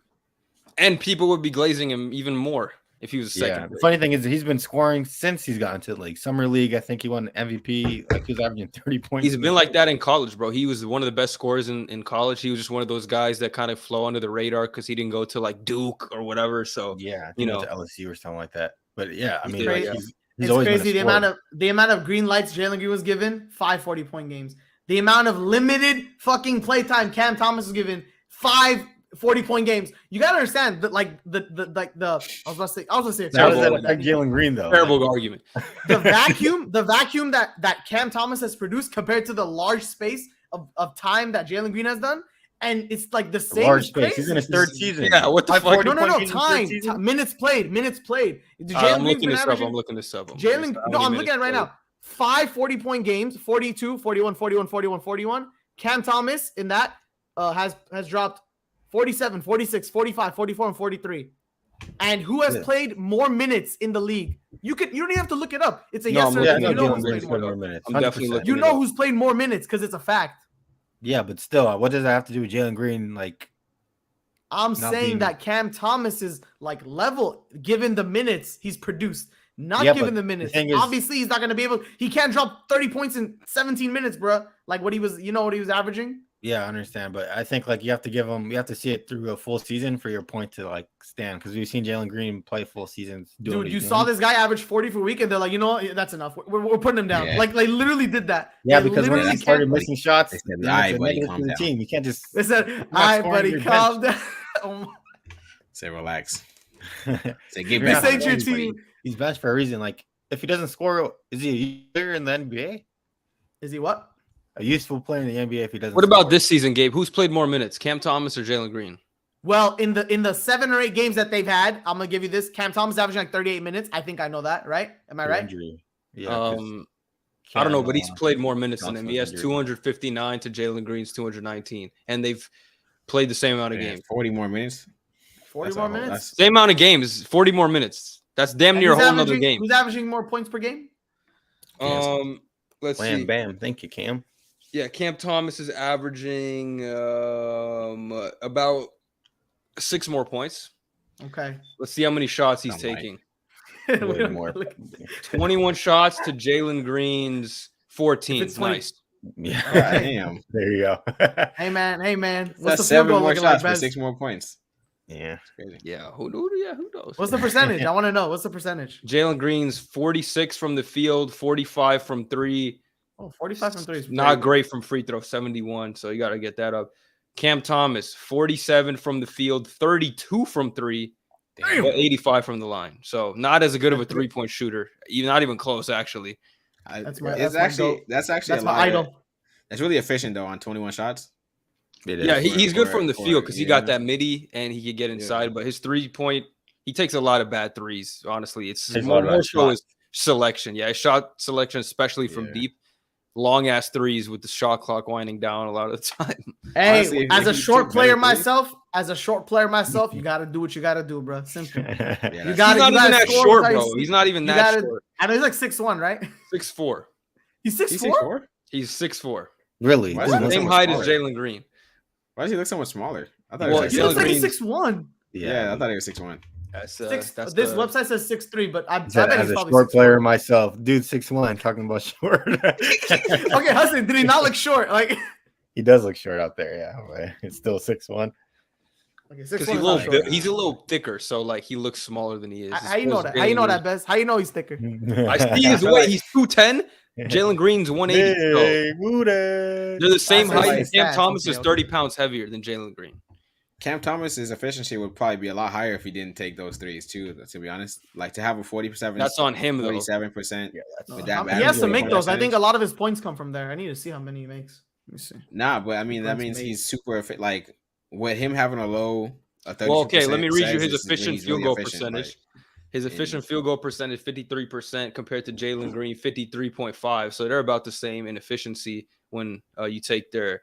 I think that takes into account their shot quality and like where they're taking shots from in that equation. So I mean, it thinks that they're taking about equal efficiency right now. Yeah, like I'm just saying, like if he were to stop shooting, like he can still take threes, but if he were to stop shooting so many dumb threes, that means his field goal would be well above 50. So bro was born in Japan. I didn't even know that. Really? What there? Yeah, Cam Thomas. Is his parents in the military or something? Who fucking knows, man? Shout out to Cam Thomas. He could play for Japan if he really wanted to. Wait, Bez, how many minutes you said? How many minutes did you say? 259. He's played 259 minutes this year. But like per game, or what does it say per game? I don't know. I don't know what he's played per game. 259 total. I looked at the total because I don't care about per game. Like you could play 44 in one game and play 10 in the other game. Or something. They made the same amount of 3-pointers. So I mean, Jalen Green's just taking better ones. He gets healthy. Yeah, Cam's just chucking them bitches. Wait, what does PER define? Or just pure PER? What does PER define? Player efficiency. rating. Damn. Yeah, you gotta get up tuned with these advanced stats, brother. You gotta come with the facts. No, I knew true shooting. True I just forgot what PER was because Yeah, Cam true Thomas is shooting is way 171. more- Cam Thomas is 171, and Jalen Green's 126. Like that's a big gap. That's like shooting is a way huge more gap. complex Huge thing gap. than PR is. Yeah, PR is everything put together in percentage, I guess. So everything calculated, Cam Thomas is that guy. I guess so. That's what this numbers told you. It says he's that guy. Also, PDR says the same. No, not PDR. PDR. RPR. RPO. My man RPR. plays. RPR. What is that? No one It's like cares. football. Honestly, I don't even know, but he has better than that. He has What is 30.6. RPR? Tell me what RPR is. Yeah. I don't care if you can't tell me what it the is. lower be better, so you gotta know what it is. You can't tell me what RPR is. He says ranked 24th. Reflexive performance reset. What the fuck does that even mean? Yeah, I was thinking on the advanced quantum stats. This nigga's in the theorem stats. The perfect time to end the podcast. Yeah. I'm gonna find out what RPR is. Quantum stats. Yeah. How about if exactly. you find out what RPR is, you bring us some These are knowledge tracked by on the next NASA. pod and let us know what it is and what it stands for and who's the best at whatever that is. Man, We bringing need up y'all learn RPR something. You was know what good. I mean? Bringing run pass options in Yeah, NBA. for real. I didn't know Yeah, that. off the screen. Honestly, that might work. RPO screenplays, like that's gotta be pretty For decent. real. Straight. Wait, give why us is a- Charlie James Harden like Harden the did, leader right? of this stat? Listen, James Harden is the leader of this stat. What the fuck? Sounds about right. He probably and then to the rim, you know. Can you get a definition? Rolling player rating. That makes Rolling sense, bro. player He's probably rating. pick and rolling every spamming that shit every play. Okay. Yeah, I mean, this makes sense. Yeah. Are by no means perfect as it is to be expected from a metric based on a schedule adjusted version of game score. They undervalue defensive contributions, only give credit for work that shows up in box score, and can sometimes favor Why do you use players this? who rack up meaningless numbers in garbage time. So you're telling me that's okay? So why? Hold on. Yeah, why they even publish that stat with all those disclaimers? Like, By the way, this stat is meaningless. yeah, like, James here's Harden is the stat, highest but it is for wrong. every year. Dude, they're showing charts. It's like James Harden. That means he Alright. doesn't do shit on defense and he balls out in garbage time, from what you said. Funny. Yeah, that's what that sounds like. Sounds like James Harden. Yeah. Alright, Anyway, that's In it. case Back on mostly Monday. found in triple doubles. Bro, this is a stupid stat, bro. Fuck this stat. Back on Monday. Nope. Nah. I mean, yeah, for the NFL Nope. picks. Nah. Yeah, I'll be there. What is the NFL? Actually, no. I can't do it no more. Honestly. I mean, we don't have to bring everybody here. We could be three. I mean, if Isaac joins, we could still do us four. Like, it's fine, right? Or Yeah, three it's many hard is to do not it so- hold so on. late, Three like- people potting is not bad. Yeah, three is fine. You Nah. could just send us the picks. Like, we could get it done for the at least NFL stuff. Obviously, NBA probably not Everyone's smart to gonna do be it. here, Yeah, but with the NFL, we're just giving our picks so If we can keep could, track of it. If we could actually start at 9 and only go like an hour and a half, Yeah, and I can join then when I get I'll home. be fine. But what time you get home? I thought you get home at 9. Or is it He 10? gets home Then at 10. I get off at God 9. damn. Get home This at dude, 10. man. Yeah, because it's just hard for me now because I wake up at like 6:30. Like, Yeah. Yeah, Well, I yeah. mean, it won't be I think my schedule will change like a month. So Okay, but we'll yeah, see. we'll we'll play see. by ear then. yeah. I mean, yeah, we'll play by ear. Hey, worst case scenario, we could start just posting it on like Twitter, Instagram, our picks, like Yeah. on stories, on posts. yeah. It might be better for us because we don't post like definitely not on Instagram like just photos like graphics. I yeah. think that could help us just That'll posting be, our that'll be picks better that way. for IG. Make oh my god, we should just make carousels of our spreads, bro. Jesus Christ, I was just What? thinking about that. Yeah, It's like the swiping thing as like a carousel. We do it's Gabe's just, yeah, picks, multiple Hassan's photos picks. like each of our Okay. picks. We could generate like a graphic that shows like all the games who's playing, and we mark whoever we choose. Boom, and we post. We Yeah. just like post that shit. We're gonna have our pictures next to it, like Yeah, we Hey, can have I'm like, gonna- our own. I'm gonna see about tomorrow. I'm gonna see about tomorrow if I can make some for the weekend picks. Maybe I'll get a graphic out. I'll see if I can finagle something. If not, definitely next week I'll develop like a system for it so it's better. But I'll try. We'll see what that could do. It might be a good idea. Might be That'll be- better. Yeah. All right. Good episode today, boys. All right, good episode, good talk, good day of in-season tournament. We can even do like picks for in-season tournament days if we really want. Yeah, we can do that next week, right? Since they're all. I was 6 for 7 the first in-season tournament. That was close, bro. I picked the wrong on the Grizzlies and Portland one on that first day of in-season. Damn. Yeah, Grizzlies stink. All right, thanks for tuning in to this episode of BDL. Appreciate everybody who was in here. I know we had a few viewers. Nobody in the actually we had one in the chat. Shout out to bro. Rocky Contenders. I'm gonna ban this one. And you already know what time it is, bro. You already know how we got to go out. I'm harder than Christ and I'm harder than Mike. Cutting the movie is like never been spiked. Never been too. This is what I